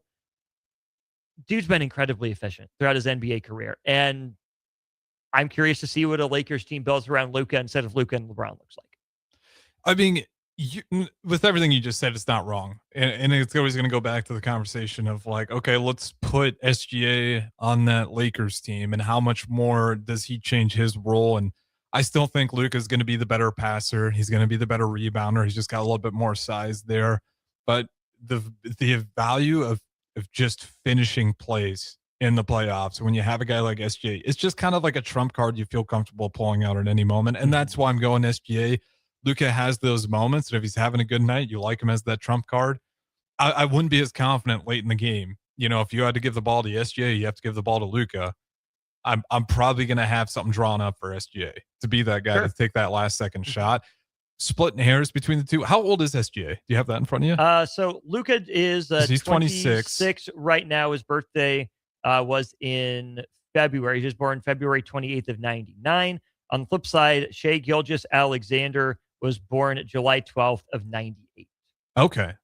So, I mean, that man is 13 days younger than I am. Yeah, I don't like thinking about that part. And we're accomplishing the same things in our different levels, I'm sure. So. Oh, yeah. I mean, it's just that we'd have the same bank account, I'm sure. If the taxes weren't so brutal here in Nebraska. But yeah, no, I mean, we're just talking about the two. And in the MVP conversation, like a little bit of it got washed away because I've been talking about this a lot. I mean, this is one of the more unreal years of NBA. You could make a real argument for SGA, Victor Wembanyama, Jokic, and probably even fold Luka Doncic in there somehow and not have a BS argument, but a legitimate argument about why that's the best player in the league. Where in years past, it's been easy. I've been saying Jokic a lot, and even when it was Embiid, you could kind of at least see it, but it was between Jokic and Embiid. This year, it was just kind of unreal how many players are having elite seasons, and then Bam Adebayo out of nowhere. I know he wasn't the MVP, but he says taking 83-point burger.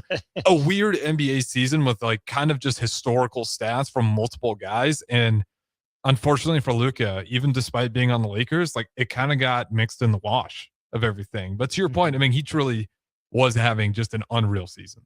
Yeah. Next thing on our topic list to talk about, the NBA draft lottery coming up on Sunday. Your Bulls are in it. Harrison. Yes, they are. May the odds be ever in your favor. You want a full Hunger Games style non-Bulls division, and for me, I'll give my take without any strong allegiance. Who do we want to see win the NBA draft lottery? Who deserves it? What are some fun fits that we want to see? We'll talk about the ping pong balls. Are they going to be weighted? Are the envelopes going to be frozen? We'll talk about that next here on Old School. Watch Old School live on Facebook, YouTube, or Twitch. Old School with Foreman and Orman on 93.7 The Ticket and theticketfm.com. At Cedars, we're here to make sure that kids have the safety and stability that every child deserves, where they're protected and where they feel safe. You make this possible. Today, more than ever, we need your support to be here for kids who have nowhere else to call home. Now through May 28th, make a big impact through Give to Lincoln. Give to Cedars now at givetolincoln.com. Hey there, this is Paul Scheel, owner of High Electric. I want to thank our friends and loyal customers and introduce High Electric to those looking for a new electrician. We've been serving the Lincoln and Omaha area for over 30 years, from design to install, upgrades, and repair. If you're a homeowner or a small business needing some electrical work, call us at 402-466-6606 or check us out at hyelectric.com. We look forward to hearing from you. Are you looking for an exciting new way to put your skills to work? Explore new career options in the fintech industry at Currency, a Sandhills Global company.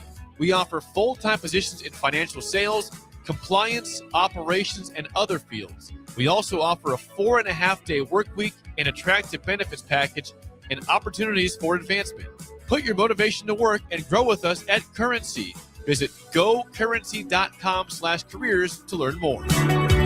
Are you looking for a fresh new hangout spot? Let me tell you about Liquid Assets Sports Bar, where Mondays mean new weekly drink and food features. With 23 taps, a full lineup of cans and bottles, and 40 TVs blasting every sports package out there, you'll never worry about missing a play. Savor high-end spirits at their stylish top-shelf bar, enjoy a healthy menu, family-friendly atmosphere, and catch all of your favorite teams every day. Doors open daily at 11 a.m. Liquid Assets Sports Bar, located at 2755 Jamie Lane in South Lincoln. Now's the time to lock in the best deal of the year on a new John Deere sprayer during Landmark Implement's Sprayer Early Order Program. Leverage the industry's latest technology with See & Spray. Target weeds with precision and cut herbicide use. Utilize Exact Apply to save in chemical usage and prevent over-application. Don't forget, secure early order savings and get the sprayer that maximizes every pass. Visit your Landmark location for full details and experience the Landmark difference. This is Jordy Ball for Anderson Ford. For years, Anderson has relied on an exceptional customer experience. But just this once, they're going to rely on a really great pitch. Right now, lease a 2026 Ford F-150 for $197 per month for 36 months. Experience better at Anderson Ford. Stock number 1008753. A 99 per month lease for 36 months with approved credit. 7,500 miles per year. 10,252 at signing. No security deposit required. Tax, title, and license fees extra. Residency restrictions apply. Program subject to change. Must take new retail delivery from Anderson Auto Group by 4/30/26. Life happens. Unexpected bills, tough choices. Your car needs repairs, but your child needs new shoes. What do you decide? At Nebraska Children and Families Foundation, they help families before small problems become breaking points. They connect parents to support so they can keep working, so kids stay secure, and so families stay together. Help Lincoln families thrive. Donate to Nebraska Children and Families Foundation through Give to Lincoln. Things that impair you come in many different shapes and sizes. Some are the shape of beer and liquor bottles. Others look like cigarettes but aren't cigarettes at all. These are the things we know impair us, the things our parents warned us about. What we're not always aware of is our new prescription or the over-the-counter medicine we picked up just for allergies or a bad cold. See, it doesn't just matter how much of a substance you take. If you are impaired, driving is deceptively dangerous. Don't drive impaired. Paid for by the NDOT Highway Safety Office. In every office, there's two types of people. There are those who bring in bagels and those who eat the bagels that someone else brought in. Everybody likes the first person. Be that first person. Weekday mornings at 7:30, you have a chance to win a business box of bagels from Bagels and Joe. All you have to do is shut up, Sipple. 2 questions for you, 2 for Sip. Win, and the bagels are yours. Lose, well, you don't want to lose. You lost Monday, you lost Wednesday, you're a loser. Shut up, Sipple. Weekday mornings at 7:30, brought to you by Bagels and Joe. Back to Old School with Foreman and Orman on 93.7 The Ticket.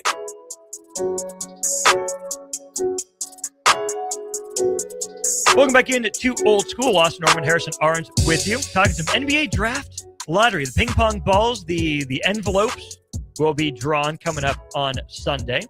402-464-5685. Go ahead and give us your pick for who you want to win the NBA draft lottery in terms of the teams. Big thanks to Graham Tire Company for their sponsorship of the show. It's Graham Tire Company getting you to the places that matter most. What matters most for these teams, Harrison, more likely than not, is making it into at least the top 5. Certainly the top 3 for the seemingly no doubt or little doubt prospects here in the NBA. The teams in the NBA draft lottery this year: the Atlanta Hawks, Brooklyn Nets, Charlotte Hornets, Chicago Bulls, Dallas Mavericks, Golden State Warriors, Indiana Pacers, Memphis Grizzlies, Miami Heat, Milwaukee Bucks, Oklahoma City Thunder, Sacramento Kings, Utah Jazz, and Washington Wizards. And of course, Oklahoma City is up there. No thanks to the Los Angeles Clippers for the Paul George, Shai Gilgeous-Alexander trade. I'm going to go out on a limb and assume they are not your pick to want to win the NBA draft lottery. It actually is the Thunder. Just for the memes? Just because it'd be hilarious? It's part of it because I want to, I want everyone to understand, like, this is what good planning looks like. You can just run if you know how to handle your picks. It's kind of fun watching the Thunder just keep putting on a clinic. Like, we can say it's a meme, but it is enjoyable just to watch an organization say, we're way better at this than all of you guys. Like, we're on our chance to go win another title here. And we have the #1 record, but we'll go ahead and win the lottery on top of all that and just keep reloading. And we'll even have to let some of our promising prospects go because we don't have enough roster spots. They have one open roster spot. Oh, they do have one? Okay. Well, as of the offseason, they will have one open roster Okay, spot. I see what you're saying. But, I mean, I just kind of like the idea of, like, the Thunder winning it. I've said it before. I haven't fully bought into, like, the Thunder being the full-on villains. Some of the flopping stuff maybe gets on my nerves, but I say it all the time. All these teams do it to a certain degree. The problem with them is that they're good enough to get away without it, and yet they still do it. Yeah, and but so is Luka Doncic. Well, yeah. You get my point. Sure, and, like, even guys like Jokic, who I always rave about him, he starts doing a lot. So I just think the Thunder, you deserve to be rewarded for just putting on a clinic of knowing how to work your draft picks. And thank you to the Clippers. We'll take another lottery pick. So it actually is the Thunder. If I wanted to be, like, nice and just a team I'm rooting for. And Really quick though on OKC, 1.5% odds at moving into the #1 spot, 7.1% odds of moving into the top 4. Right now they're slotted at number 12, and by ESPN projected to take Yaxel Lendeborg. Yeah, which more likely they're probably not going to get that pick being as far as they are. But if I want to be a soft spot, like Sacramento Kings. Ooh, okay. That's just the team. Every time I fired up NBA 2K, that was the team I always felt sorry for. Trying to revive the Sacramento Kings. They just, what was their last great NBA draft pick? Fox? Yeah, probably. And they didn't hold on to him? Halliburton. Oh, yeah. They had Hallie. Yeah, that's right. And they shipped him away. Maybe the Kings don't deserve it. They don't seem to do a good job evaluating and holding on to their own talent. I'm trying to pull up their draft history. Okay, I found it. Yep. I know Sports Reference. Sports Reference, sponsor the show. I use you every day. Hello. Hi. Appreciate you. Okay. They picked Keegan Murray at number 4 overall. They had Halliburton drop to number 12 back in the 2020 draft. They took Marvin Bagley, number 2 overall in 2018. De'Aaron Fox at number 5 the year before that. Marquise Chris, who they had to trade to Phoenix in 2016. Willie Cauley-Stein, Nick Stauskas, Ben McLemore, Thomas Robinson in back-to-back-to-back years. Before that, you probably got to go back to DeMarcus Cousins. Yeah, I think so. 2010. Man, I forgot about the Willie Cauley-Stein hype too. Oh, yeah. People thought he was going to be a problem. He got bounced around early, I think, through his career. $30 to Buffalo Wings and Rings. If you can tell me the second player that the Sacramento Kings drafted in 2010. Starter Human Jewelers text line. I could give you probably 100,000 guesses. It's just Oh man, Very I could tell you random. who 2010 would be. So their second overall pick. They had 2 picks in the draft. One of them was DeMarcus Cousins. Who was the other one? $30 to Buffalo Wings and Rings for the first person in with that answer. If you ask me who I would want to, Kings, by the way, down at number 5 in this lottery. Not mad, not thrilled if the Wizards get it. Just because they got Davis and some pieces, maybe. Man, who knows if Anthony Davis is even long for that environment. True. Not necessarily mad if Brooklyn gets it. Not screaming if the Jazz get it. Whatever. They really embrace the tank. Virginia Pirates says, hey, it'd be really nice for my Grizzlies to sneak into the top 4, so they'll probably end up at number 8 or at number 9. 9% odds to get up to number 1, 37% odds to get into the top 4 for Memphis. Not necessarily upset about that at all. The Hawks via the Pelicans, they picked number 1 in a really bad draft. I'm not mad at giving them another option. They're at number 1, 7% odds to get to number 1, 29.3% there. Are the Pelicans not in there anywhere? No, because Atlanta has the rights to the better of New Orleans and Milwaukee's picks. Yeesh. So the Talk Bucks about the are part of the opposite of the lottery Thunder. as well. So the Hawks essentially have 3 cracks at this thing. Their own pick, New Orleans and Milwaukee's, and they can take the best one. Okay. Of all of those, is I believe how this works. I'm a Jalen Johnson guy. Not sure if he's the number 1 option. I could see them going and getting an Acuff, a Fleming, someone like that. Maybe a Darren Peterson if they jump all the way up to number 1 or within the top 3. I think he'd be a fun fit as a primary perimeter guy next to Jalen Johnson. If the Mavs do it again, it would be absolutely hilarious, but I'm not necessarily rooting for that one. The Bulls probably deserve it at this point. But does that move the needle for the league as much as you might want it to? Maybe not as much anymore. The Bucks, if you really want Giannis to stay, you find a way to give them number 1 overall. I would be intrigued by that. Certainly Golden State would be hilarious if they jump all the way up there. You give Steph and Draymond their choice of one of those top 3 guys. I'm not sure who Golden State would go with in that situation. Just the best possible player, I think, at that point. But if they get to number 1 and you have your pick of everyone, I don't know who they go with. The Heat at number 13, I'm not a big Heat guy, so I'm out on that one. Charlotte number 14 would also be fun, but they've done plenty of draft pick ruining back in the day. In terms of cosmic karmic justice, though, give me the Pacers jumping to number 1. They're number 2 right now. 14% odds of the number 1 pick, 52% to remain in the top 4. That's a franchise that has rarely gone out of its way to tank. Never really bottomed out until, of course, the Halliburton injury and Miles Turner trade this year. Generally do things the quote-unquote right way, right? Historically relevant to the NBA, good coach in Rick Carlisle. I know they're in your Central Division. I'm not even doing this to pick it a scab, Harrison, but I think it'd be fun to see if you could get an AJ DeBonsa and Tyrese Halliburton lead kind of core. Makes Benedict Mathurin maybe a little bit more expendable for the Pacers, move him into a more consistent bench role. If you want to go with Darren Peterson, have a dynamic backcourt with Hallie handling the ball and Peterson in that SGA light kind of role. If you would go get Cam Boozer and shore up the front line, have him at the 4 alongside Ivica Zubac, I think that'd be really interesting as well. If I'm pulling for anyone, it's probably the Bucks and the Pacers, and I know there's 2 teams that are opponents of yours in the Central Division. I promise that wasn't planned. I was gonna say, man. But I'm a Giannis guy, and I would love to see him stick in Milwaukee. And that's been an organization that's also been terrible at drafting. They've also never really picked that high. Even the Giannis pick wasn't necessarily a high one. So those are probably the top 2 on my list. Non-Bulls division, of course, because I want the best for you, my friend.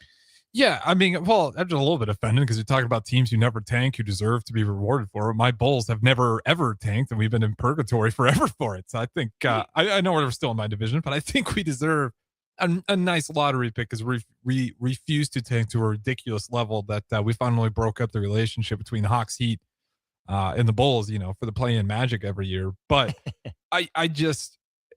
for the Bulls, for any of the teams, like I like the Pacers. For Giannis with the Bucks, I'll be honest, I'm ready to see him in a different uniform when they fired Budenholzer, when they did all that and they panicked Adrian after Griffin, they lost. Doc Rivers. Yeah, like you don't deserve to be rewarded for making blunder after blunder. Like I don't. just because you stub your toe a lot doesn't mean you get a high five from me. So that's fair. I think with the Milwaukee Bucks, I'd be more than willing to see Giannis in a different uniform. I'm not super worried about that. There isn't a team to me this year that really screams like the NBA would, and I never, well, maybe sometimes I believe they fix it, but I don't know if there's a team this year that's strong enough to feel like the NBA would have its works to make sure that this goes down. We got to get DeBonsa here. We got to get Boozer here. We got to get Peterson It's not here. a Zion Williamson year, and I know Zion didn't become the player that you thought, but it's not one of those years where, Dybonsa is a great player, but he's not pulling the same round of like hype that there was for some of these previous draft picks. Completely agree. We have a winner. Chris, you were in first. Tim and Lincoln, you got there just a couple minutes late. So, Chris, you win the $30, the Buffalo Wings and Rings. Harrison, I'll give you 3 guesses at the Sacramento Kings' second draft pick in 2010. Oh, I got no idea. Jimmer. He was a guy that fits the archetype of Roy Hibbert, like you mentioned yesterday. 2010 Roy Hibbert archetypes. Yes. Just give it to me. I'm not going to swing and get it. Hassan Whiteside. Oh, Hassan Whiteside. The second round draft pick by the Sacramento Kings in 2010. Another cheat code. NBA 2K for anyone with fans who play that. For a moment. Yeah, he was a great. Yeah, you're right. He does fit that archetype. Just an absolute freak of nature at the rim. Menace. Yeah, and I think his wingspan was ridiculously extra too. And he was already. Was he 7-footer, 6'10"? 6'11"? He was pretty close to it. And then I think he was certainly over 7 foot plus wingspan. So, man, shout out to the text line. Hassan Whiteside, a name that I'll remember as a niche player forever. Chris, you got your name on $30 to Buffalo Wings and Rings. Stop by the station sometime in the next 30 days to go ahead and pick that up. He's Harrison. I'm Austin. This is Old School. We'll wrap it up next. You're listening to Old School with Jay Foreman and Austin Orman. Download the mobile app and listen wherever you are on 93.7 The Ticket and theticketfm.com. Things that impair you come in many different shapes and sizes. Some are the shape of beer and liquor bottles. Others look like cigarettes but aren't cigarettes at all. These are the things we know impair us, the things our parents warned us about. What we're not always aware of is our new prescription or the over-the-counter medicine we picked up just for allergies or a bad cold. See, it doesn't just matter how much of a substance you take. If you are impaired, driving is deceptively dangerous. Don't drive impaired. Paid for by the NDOT Highway Safety Office. Sometimes good people make mistakes. When you find yourself in need of an attorney, call Liberty Law Group. The attorneys at Liberty Law Group will defend you in court and protect your freedom to get you the best possible outcome and the justice you deserve. Trust your freedom to Liberty Law Group, the best criminal attorneys in Nebraska and Iowa. Call them today at 877-404-5238. That's 877-404-5238. Or check them out online at libertylawgroup.com. MHC isn't a new company, just a new name. Moe's Moving is now Moe's Home and Commercial. Whether moving across town or across the state, MHC Moving has you covered, specializing in home, apartment, assisted, and independent living moves. MHC can handle your commercial moves as well. MHC Moving has 0 hidden fees. You'll never pay for same-day booking or be charged for stairs, heavy items, or elevator fees. Rates are the same Monday through Saturday, and you will never pay a truck or fuel surcharge. And they offer payment plans through PayPal. Call MHC Moving today at 402-853-7167 or go to mhcmoving.com. Hi, Sean Callahan here for Koppel Chevrolet GMC. And wow, what a great spring it has been here. We've had record sales happening at Koppel. And to show our appreciation, Koppel is giving out employee pricing on select new models. Yes, you heard that right. Employee pricing is happening right now at Koppel on select new models. So please stop on in the store and see the team or check us out online at koppelcars.com. You'll be glad you did. Some rebates to dealer. This is Jordy Ball for Anderson Ford. For years, Anderson has relied on an exceptional customer experience. But just this once, they're going to rely on a really great pitch. Right now, lease a 2026 Ford F-150 for $197 per month for 36 months. Experience better at Anderson Ford. Stock number 1008753, $99 per month, lease for 36 months with approved credit, 7,500 miles per year, $10,250 due at signing, no security deposit required, tax, title, and license fees extra, residency restrictions apply. Program subject to change. Must take new retail delivery from Anderson Auto Group by 4/30/26. Attention Lincoln riders, mark your calendars and get your gear ready. This is the weekend you've been waiting for. The official Honda factory demo truck is rolling into Nebraska for a massive 2-day event. This Friday and Saturday, May 8th and 9th from 10 a.m. to 5 p.m. daily, the big red Honda Semi will be at Rod's Power Sports in Southwest Lincoln, unloading a fleet of 22 brand new 2026 motorcycles. Experience the legendary Gold Wing, the adventure-ready Transalp, or the high-performance CBR sport bikes. They're all here and ready for you to ride. Bring your gear and your motorcycle endorsement because these test rides are free. Plus, just for completing a ride, Honda is handing out $250 in Demo Bucks coupons. You can use those savings toward any new, unregistered Honda two-wheeled motorcycle anytime within the next 30 days. At Rod's, it's a party for the whole family. We'll have free refreshments all weekend long with fresh brats served on Saturday. Saturday is also Family Day. Bring the kids out for fun games and activities while you check out the new lineup. Rod's Power Sports, 1030 South Taylor Road, your only Level 5 Honda powerhouse in Nebraska. For your safety, read the owner's manual and always wear a helmet and eye protection. Honda motorcycles are for riders 16 years and older. At Cedars, we're here to make sure that kids have the safety and stability that every child deserves, where they're protected and where they feel safe. You make this possible. Today, more than ever, we need your support to be here for kids who have nowhere else to call home. Now through May 28th, make a big impact through Give to Lincoln. Give to Cedars now at givetolincoln.com. 93.7 The Ticket, Fox, KFXL weather. Sponsored by John Henry's Plumbing, Heating, and Air Conditioning. Your Lincoln forecast for today, we'll see lots of sunshine. It'll be breezy and warmer. The afternoon high near 74. Tonight, increasing cloud cover with light winds, a low around 48. And tomorrow, we'll see partly sunny skies throughout the day. The light breeze, the high near 77. I'm meteorologist Kyle Flecker for 93.7 The Ticket and theticketfm.com. Are you looking for a fresh new hangout spot? Let me tell you about Liquid Assets Sports Bar, where Mondays mean new weekly drink and food features. With 23 taps, a full lineup of cans and bottles, and 40 TVs blasting every sports package out there, you'll never worry about missing a play. Savor high-end spirits at their stylish top-shelf bar, enjoy a healthy menu, family-friendly atmosphere, and catch all of your favorite teams every day. Doors open daily at 11 a.m. Liquid Assets Sports Bar, located at 2755 Jamie Lane in South Lincoln. Concrete Industries has immediate openings for production laborers, operators, and drivers. Earn great pay starting at $21.50 per hour, plus health benefits, 401k, paid time off, and more. Right now, production laborers can earn a $1,500 hiring bonus, and drivers are eligible for a $2,500 hiring bonus. No experience? No problem. Concrete Industries offers on-the-job training and opportunities to grow your career. Start your future today. Visit concreteindustries.com. Now's the time to lock in the best deal of the year on a new John Deere sprayer during Landmark Implement's Sprayer Early Order Program. Leverage the industry's latest technology with See and Spray. Target weeds with precision and cut herbicide use. Utilize Exact Apply to save in chemical usage and prevent over-application. Don't forget, secure early order savings and get the sprayer that maximizes every pass. Visit your Landmark location for full details and experience the Landmark difference. Back to Old School with Foreman and Orman on 93.7 The Ticket.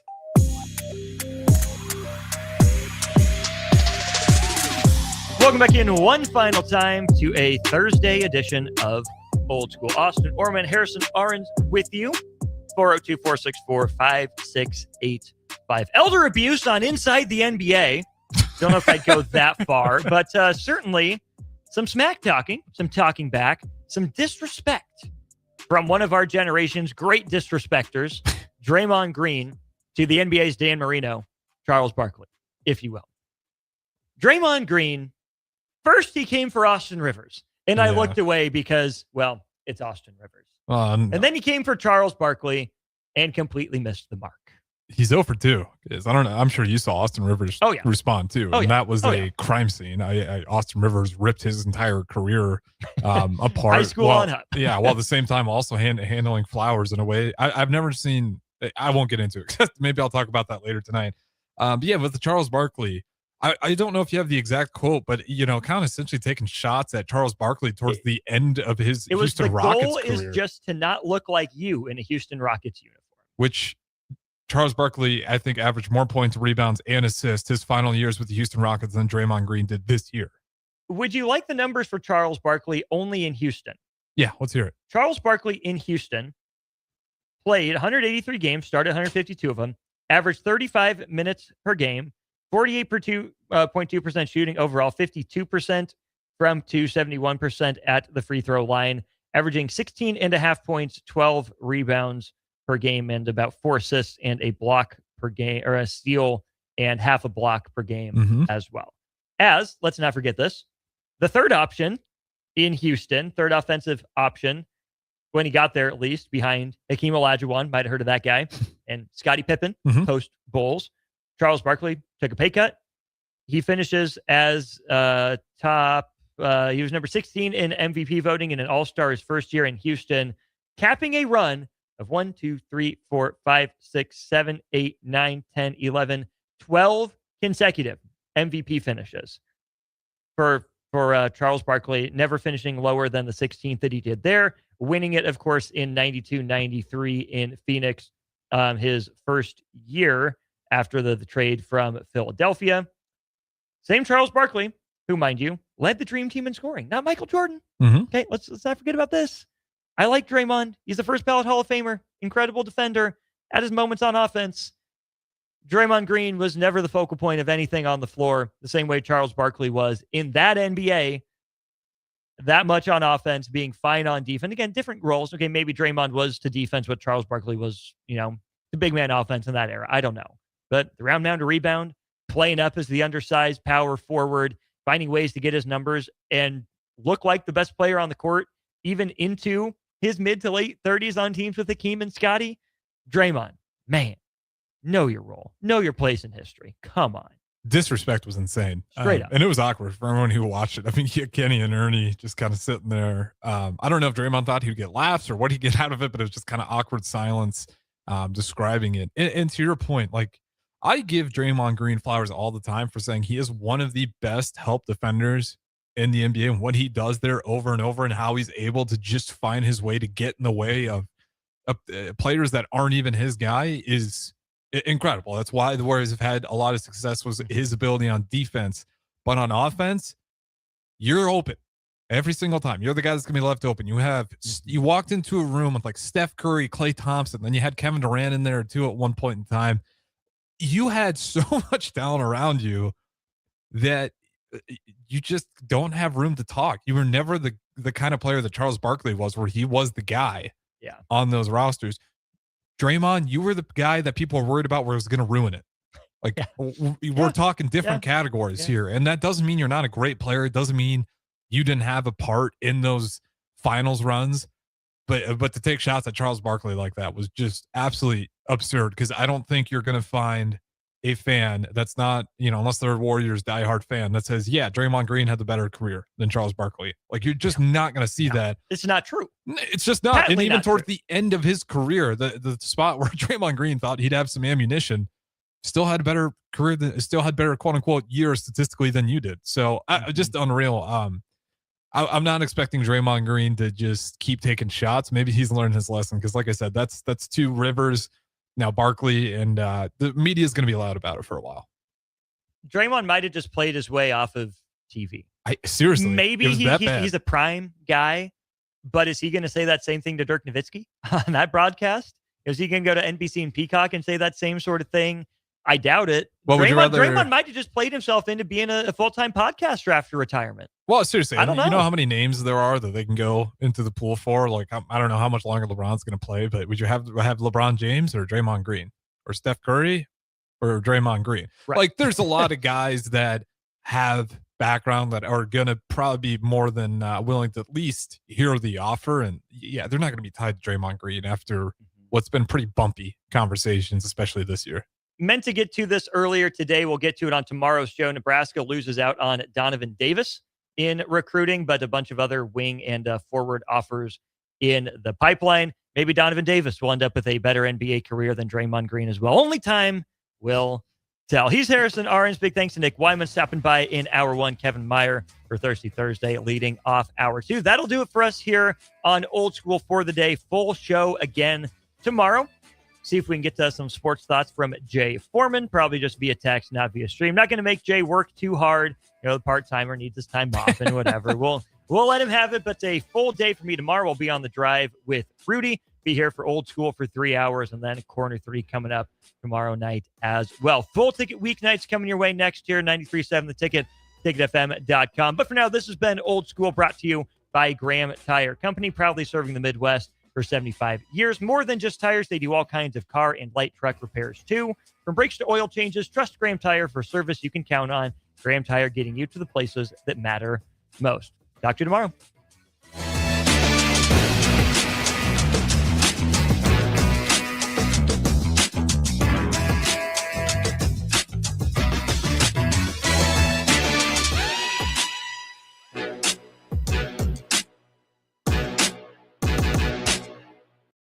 This is Lincoln's home for sports talk on the FM dial. Also online at theticketfm.com. On the internet. KNTK FM Firth, 93.7 The Ticket. Are you looking for a fresh new hangout spot? Let me tell you about Liquid Assets Sports Bar, where Mondays mean new weekly drink and food features. With 23 taps, a full lineup of cans and bottles, and 40 TVs blasting every sports package out there, you'll never worry about missing a play. Savor high-end spirits at their stylish top-shelf bar, enjoy a healthy menu, family-friendly atmosphere, and catch all of your favorite teams every day. Doors open daily at 11 a.m. Liquid Assets Sports Bar, located at 2755 Jamie Lane in South Lincoln. This is Jordy Ball for Anderson Ford. For years, Anderson has relied on an exceptional customer experience. But just this once, they're going to rely on a really great pitch. Right now, lease a 2026 Ford F-150 for $197 per month for 36 months. Experience better at Anderson Ford. Stock number 1008753, $199 per month, lease for 36 months with approved credit, 7,500 miles per year, $10,250 due at signing, no security deposit required, tax, title, and license fees extra, residency restrictions apply. Program subject to change. Must take new retail delivery from Anderson Auto Group by 4/30/26. At Schwezo Construction, safety isn't just a policy, it's a promise. Build with us. Work safe, go home proud. We're hiring skilled craftsmen, laborers, concrete workers, and steel erectors who value quality work and a team that has your back, on and off the job site. If you're ready to be part of a company where your safety and success come first, visit Schwezo.com. That's SCHWISOW.com and apply today. Schwezo Construction, 40 years strong and still building the future. Don't ignore changes in your skin. Get them checked. May is Skin Cancer Awareness Month, and early detection could save your life. If you've noticed a new spot, a changing mole, or anything that doesn't look quite right, now is the time to act, not later. As you head into summer, protect your skin and stay proactive about your health. At Advanced Medical Imaging, they're here to support your care with advanced technology and a team you can trust, because catching something early can make all the difference. Advanced Medical Imaging, your partner in proactive health. Hi, Sean Callahan here for Koppel Chevrolet GMC. And wow, what a great spring it has been here. We've had record sales happening at Koppel. And to show our appreciation, Koppel is giving out employee pricing on select new models. Yes, you heard that right. Employee pricing is happening right now at Koppel on select new models. So please stop on in the store and see the team, or check us out online at koppelcars.com. You'll be glad you did. Some rebates to dealer. At Cedars, we're here to make sure that kids have the safety and stability that every child deserves, where they're protected and where they feel safe. You make this possible. Today, more than ever, we need your support to be here for kids who have nowhere else to call home. Now through May 28th, make a big impact through Give to Lincoln. Give to Cedars now at givetolincoln.com. Big value and big flavor meet at Wings and Rings, thanks to the all-new delicious Duo Combo. This is the one you've been waiting for. Get one half-sized appetizer and 2 entrees with a side for only $19.99. Bring a friend.